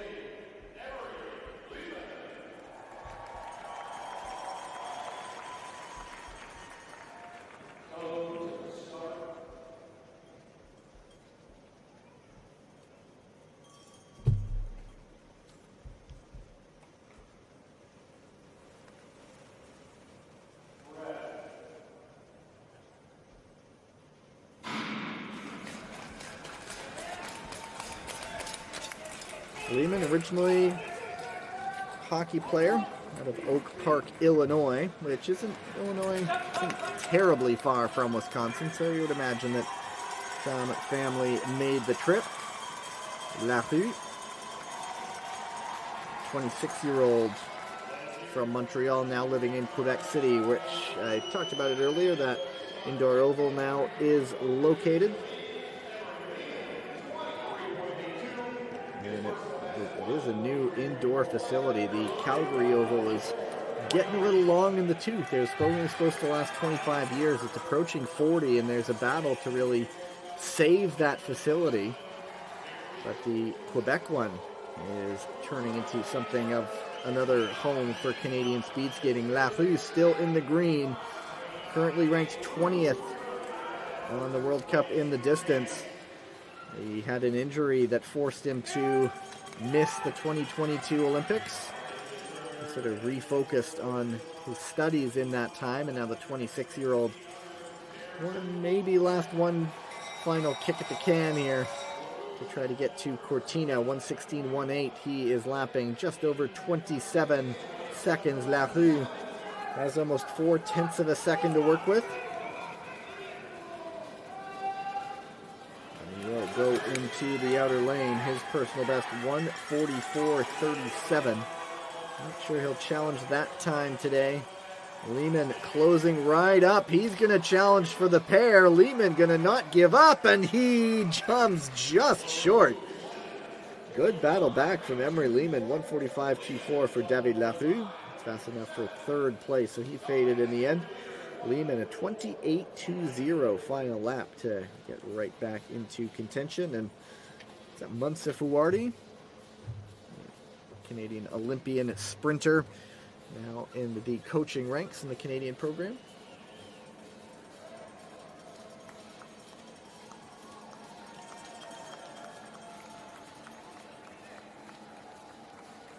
And just hanging on. Very close in the end. Larue, that's a nice ovation. And it is Joop Venemars, 22-year-old. And Daniele Di Stefano of Italy.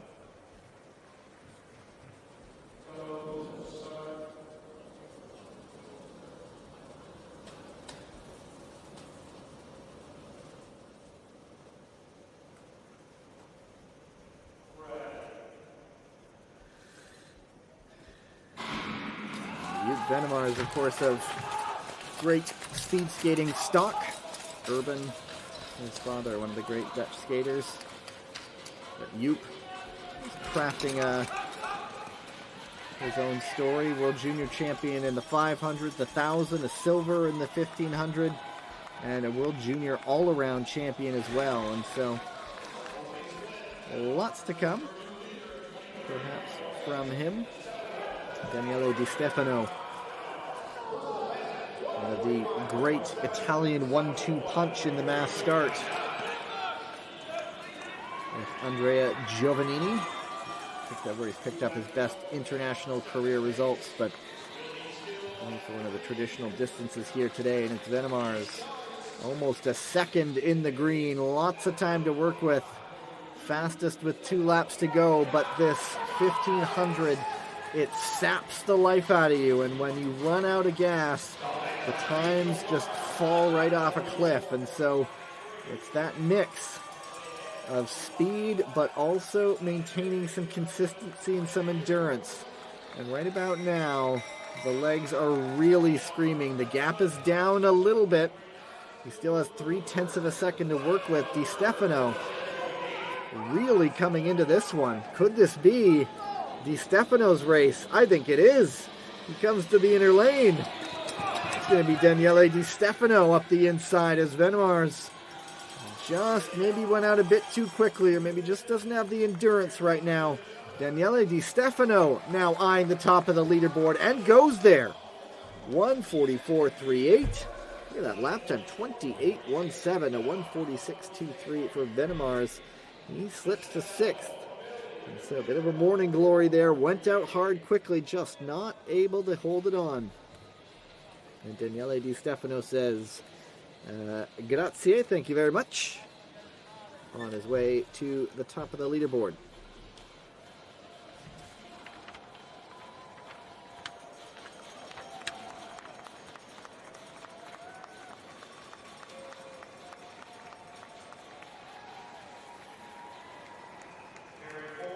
Dutch pair in pair number 4.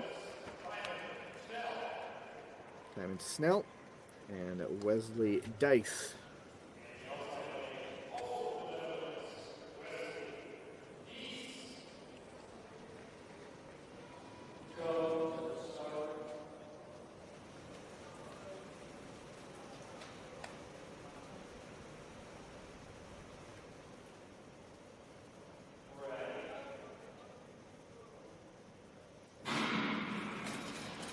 Both these skaters, Snell 15th, Dice 16th in the World Cup standings.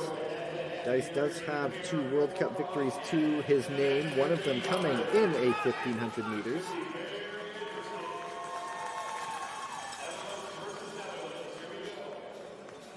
There's certainly plenty of talent through 300 meters, both of them in the green. We've seen that before. It is an early indicator of speed, but when the speed disappears, the times do as well. And pretty even around the turn, coming up to 2 to go.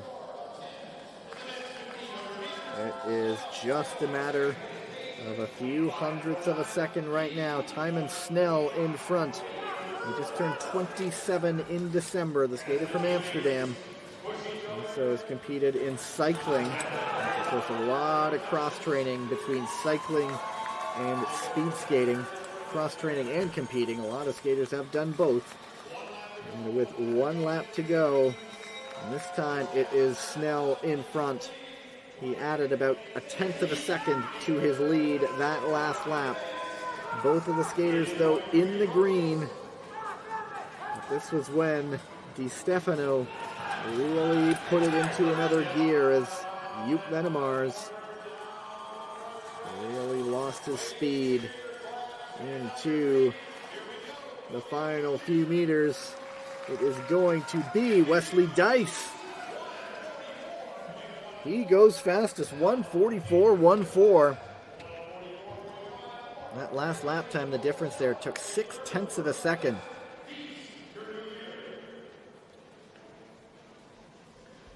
So Wesley Dice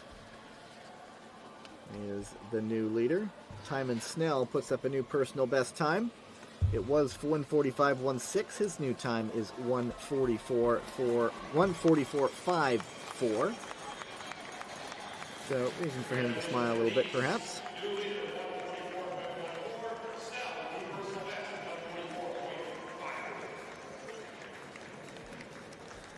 Next pair. 5 of 10. Stefan Emmele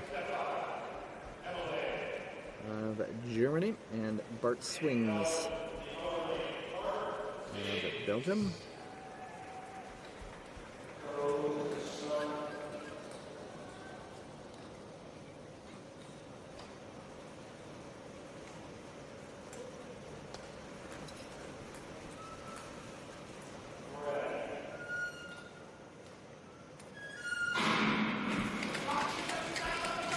Swings missing out on the podium last weekend in the mass start. It was a German, though, Emmele's teammate Fridtjof Petzold. In that surprising race, Timothy Lubino taking an absolute thriller in the mass start. Bart Swings will... He won't take that sitting down, and I'm sure he'll be aiming to go right back as quickly as possible to the very top. Going back yesterday, 14th in the 1,000 meters, 17th in the 1,500 in Calgary. They are both starting a little bit off the pace. Both these guys, you know, a skater like Swings does 5Ks and 10Ks, and so kind of a situation similar to Sablikova where you might just be getting warmed up. It is Emmele leading the pair right now. He's the opposite of the spectrum. He goes 500s, 1000s, and 15s, and he is in front right now. Swings actually a little bit of a faster lap that time. And Swings now maybe the bit between his teeth a little bit, picking up that tempo, either chasing or just trying to salvage what speed he has. Oh, it's agony, isn't it? Imola, the teeth, drops the arms, trying to salvage whatever speed he has left, and by 100th of a second, Swings takes the pair. Look at that last lap time, 27.74. Making a big chunk out of Stefan Imola, and they will go 6th and 7th.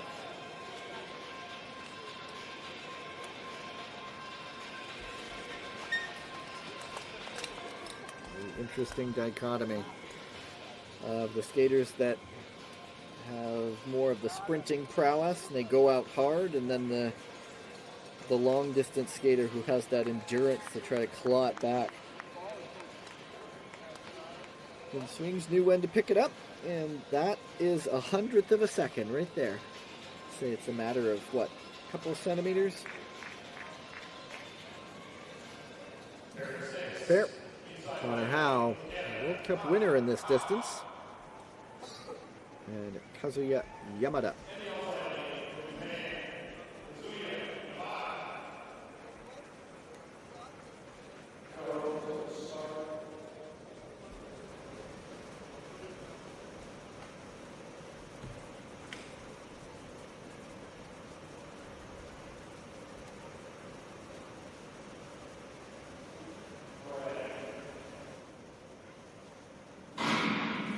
After this one, all the remaining pairs are ranked in the single digits in the World Cup 1500 meter standings. Howe in 10th, Yamada in 11th. Yamada, his best result is in the 1500 this season, is a 9th in Nagano, and then he has a pair of 11th place results.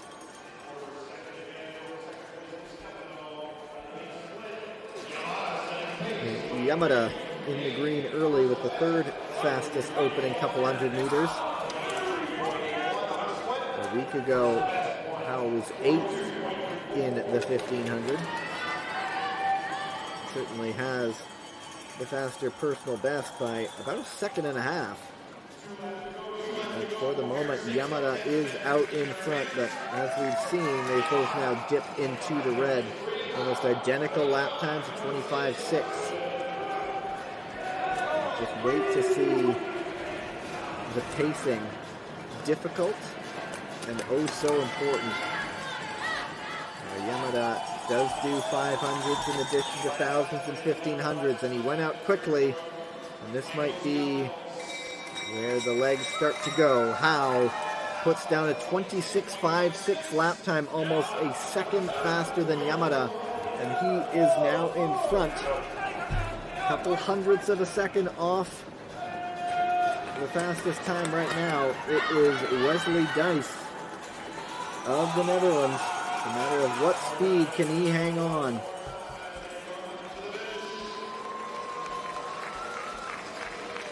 And Connor Howe goes fastest, 1:43.67.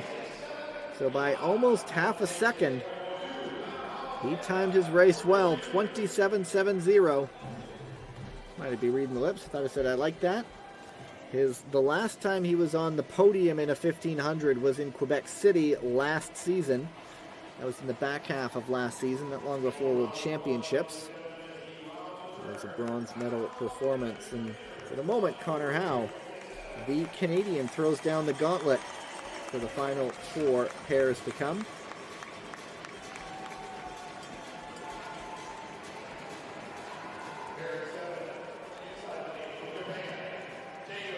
An all Japanese pair. Taiyo Nonomura, Seitaro Ichinoe. And it's Nonomura on the inner lane with the white armband.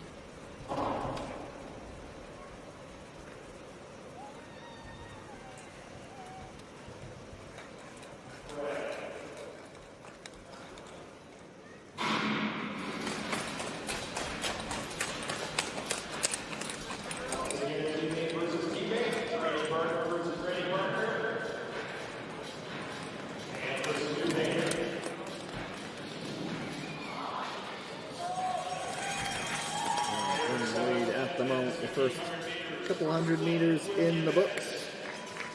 It is Nonomura, a half a second in the green. Another skater from Hokkaido, that northern Japanese island. Frankly, a winter paradise. Great alpine skiing, and as we've discussed, that oval in Obihiro has really become the training base for so many Japanese skaters. 2 to go. Ichinoe still in the green. Couple tenths of a second rather to work with. Ichinoe ranked number 9th in the distance right now. Nonomura 8th in the standings.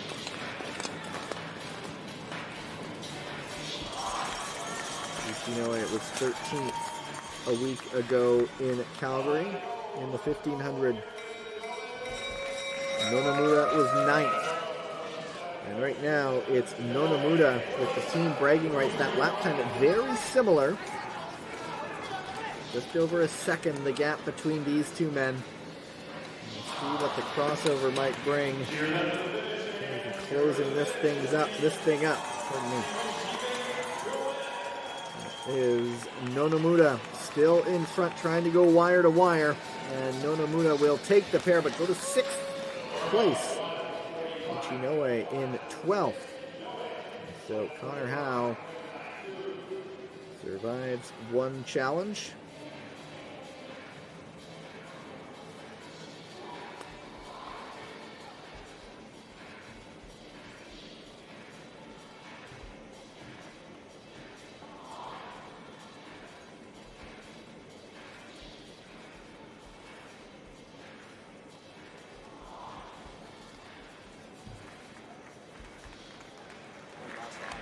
Big test to come for Howe, though. That one right there. Sander Eitrem, European all-round champion. 3rd in the World Cup rankings. Tim Prince, out of the Netherlands, had a fall on the 1,000 yesterday. So to finish things on a high note.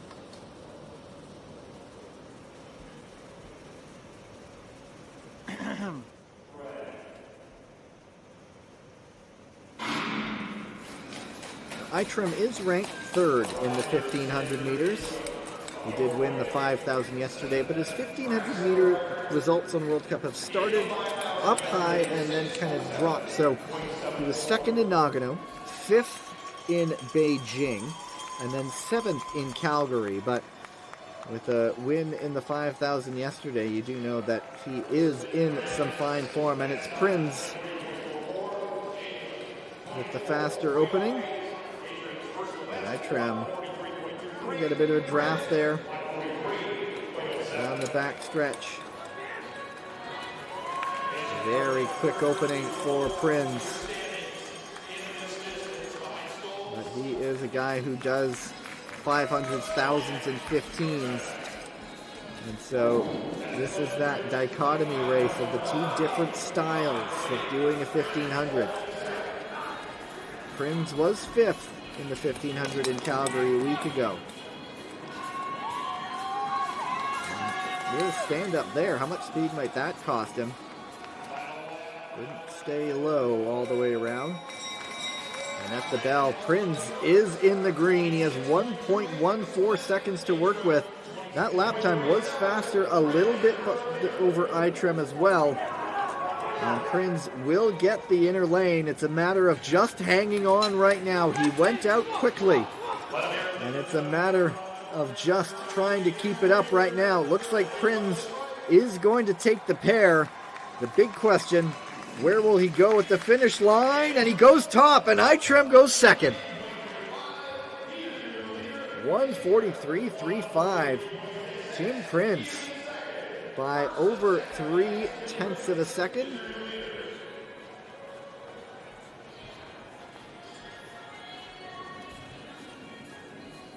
Eitrem made it close. But Prinz now sits in first place with 2 pairs to go, not far off the podium. That was unusual. This standing up around the corner. Of course, the big mantra in speed skating is stay low.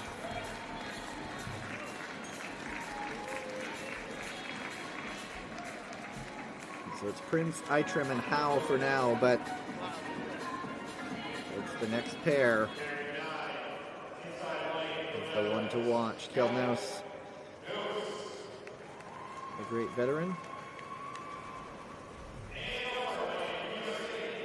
And Jordan Stolz, we've already seen him run today. We can wax poetical about his abilities, but let's just watch him go to work.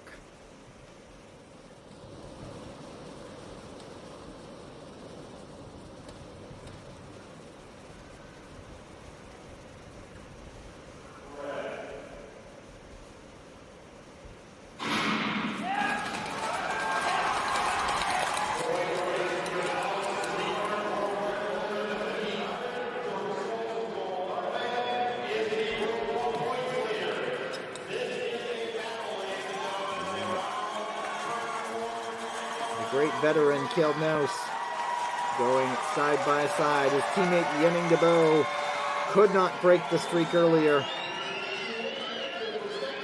His task, if he chooses to accept it, is to try to do what now approaching dozens of people have not been able to do on World Cup in the 500, the 1,000, and the 1,500.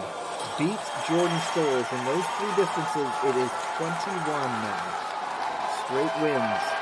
Side by side with 2 to go. Now with the faster lap time, and he will get a bit of a draft down the back stretch. But Stolz just has that other gear late in the race. He does it so well in the 1,500. The difference between him and Yenning de Bo in the 1,000 is just that extra lap that Stolz puts in a different gear. But with 1 to go, it is Kjeldnaus in front, almost identical lap times. Here we go. Kjeldnaus in front. Jordan Stolz having to chase.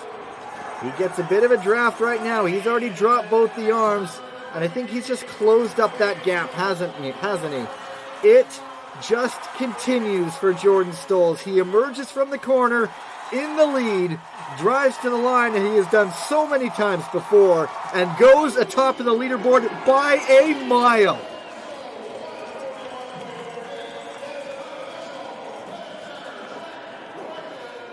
(1:41.48). That, if you couldn't guess it already, is a track record.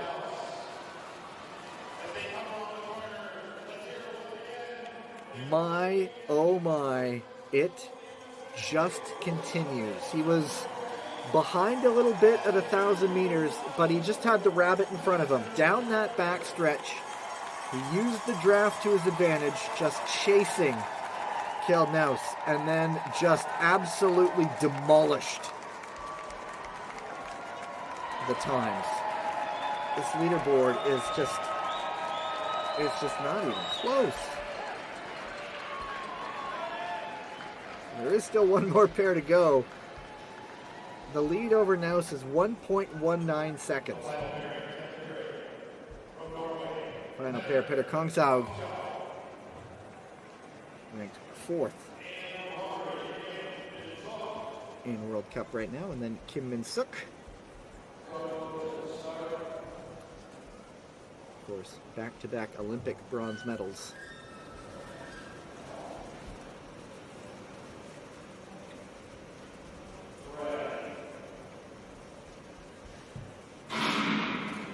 Now able to return to World Cup after making the change in nationality. He's been looking good so far.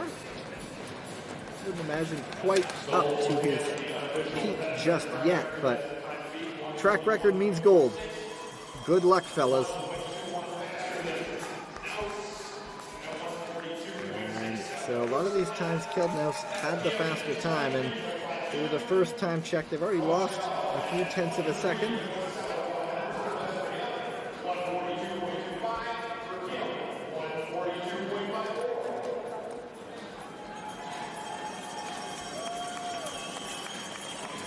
Kim was 5th in 1,000 yesterday, 4th in the 1,500 in Calgary.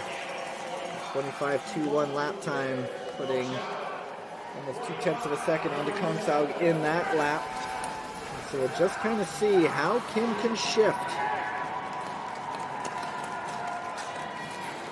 With 1 lap to go. Remember, Stolz was chasing at that point.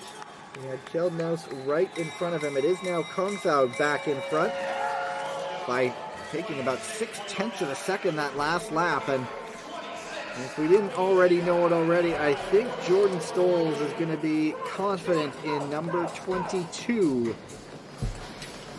in his preferred events. Kongsaug leading the way. Kim went out maybe a bit too quickly and is now faded. So Peter Kongsaug will take the pair and will finish in third. Hey, he'll take the bottom spot of the podium.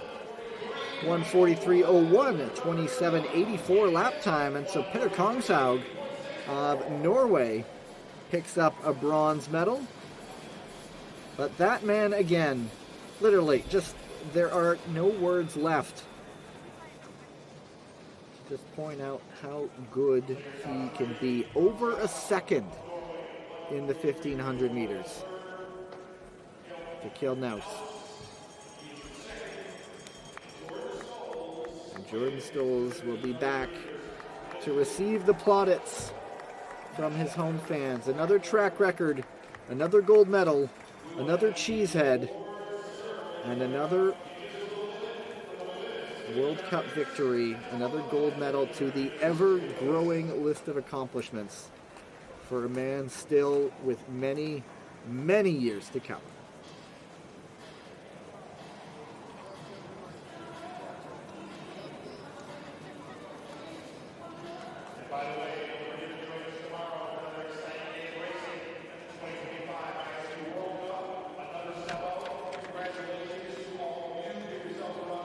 Well, to the rest of the world, there's one more chance to come and beat him in Milwaukee with another 500 meters tomorrow.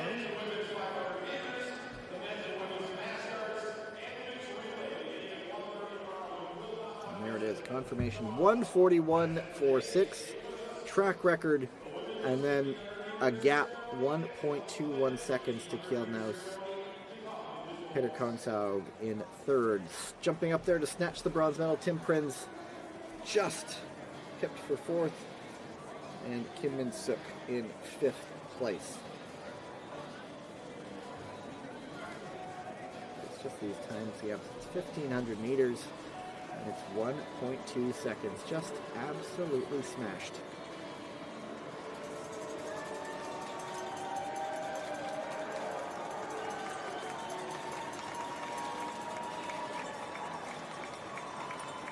That concludes the racing. I'll sit and watch and enjoy the final medal presentations with you. And then I will come back to sign things off. Another day of racing on the World Cup circuit.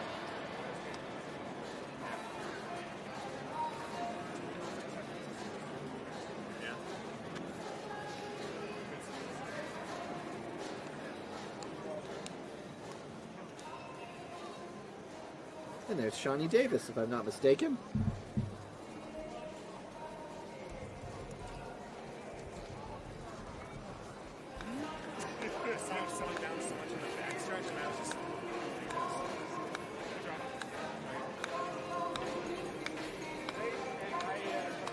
Great speed skaters who've gone through. Now just watching in admiration of this young man. He adds to his lead in yet another distance on the World Cup circuit. Kjeldnaus in second, Peter Kongsaug in third, just ahead of his teammate Sander Eitrim. And Ning Zhongyan, who was not here this weekend, slips to fifth in the rankings.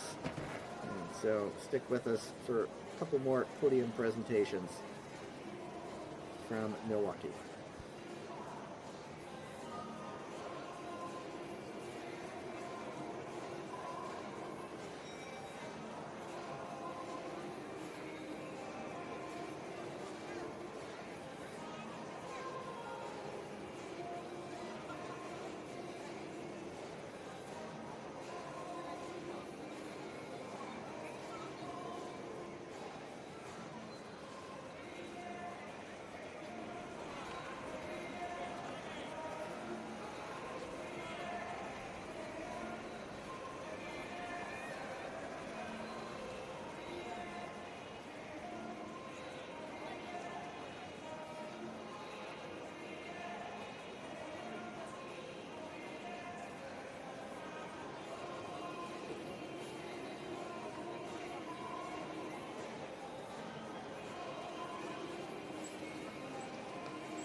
Ladies and gentlemen, the victory ceremony for the ISU World Cup Women 1500 meters, representing the ISU Suwana Silva Archer, will present medals and 5-time Olympian and 2-time gold and silver medalist Shawnee Davis will present the Wisconsin Cheesehead and track record prize.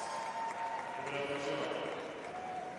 Carrying awards are Devin Noe from the Wisconsin Speed Skating Club and Maddie Speedsdale from Dash.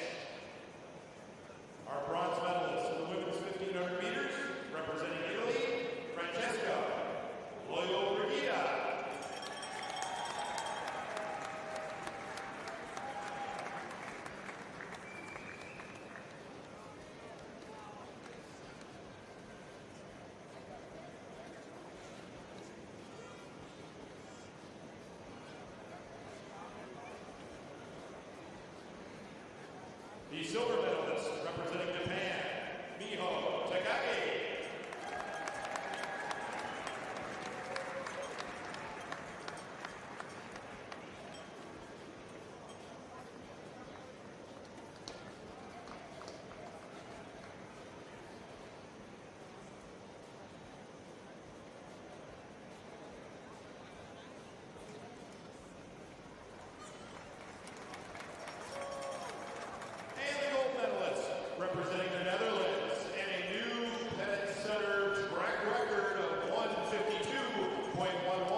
Kelt Dowse.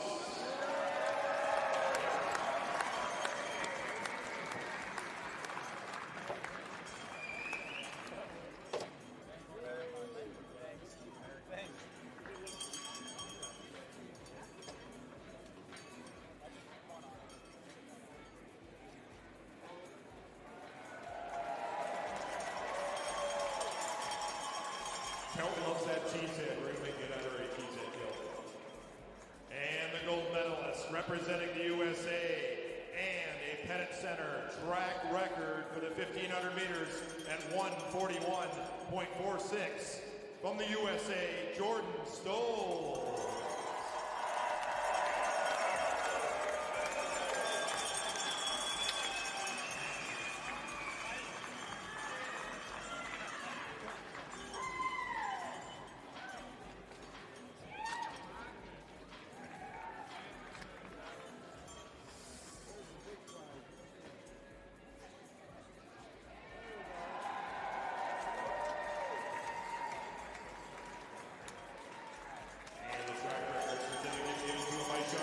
Ladies and gentlemen, our congratulations to the ISU World Cup Men's 1,500 meter winner and medalist. Give them a round of applause.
And so Jordan Stolz, the legend, continues. One final chance for the rest of the field to catch him. That will be in the 500 meters, the second one of the weekend tomorrow. Also on the program from Wisconsin, team pursuit, mass start, and mixed relay. That's it for me. I'm signing off for now. Patrick Keenis will guide you through the races tomorrow. My name is Gavin Day. Until next time, goodbye.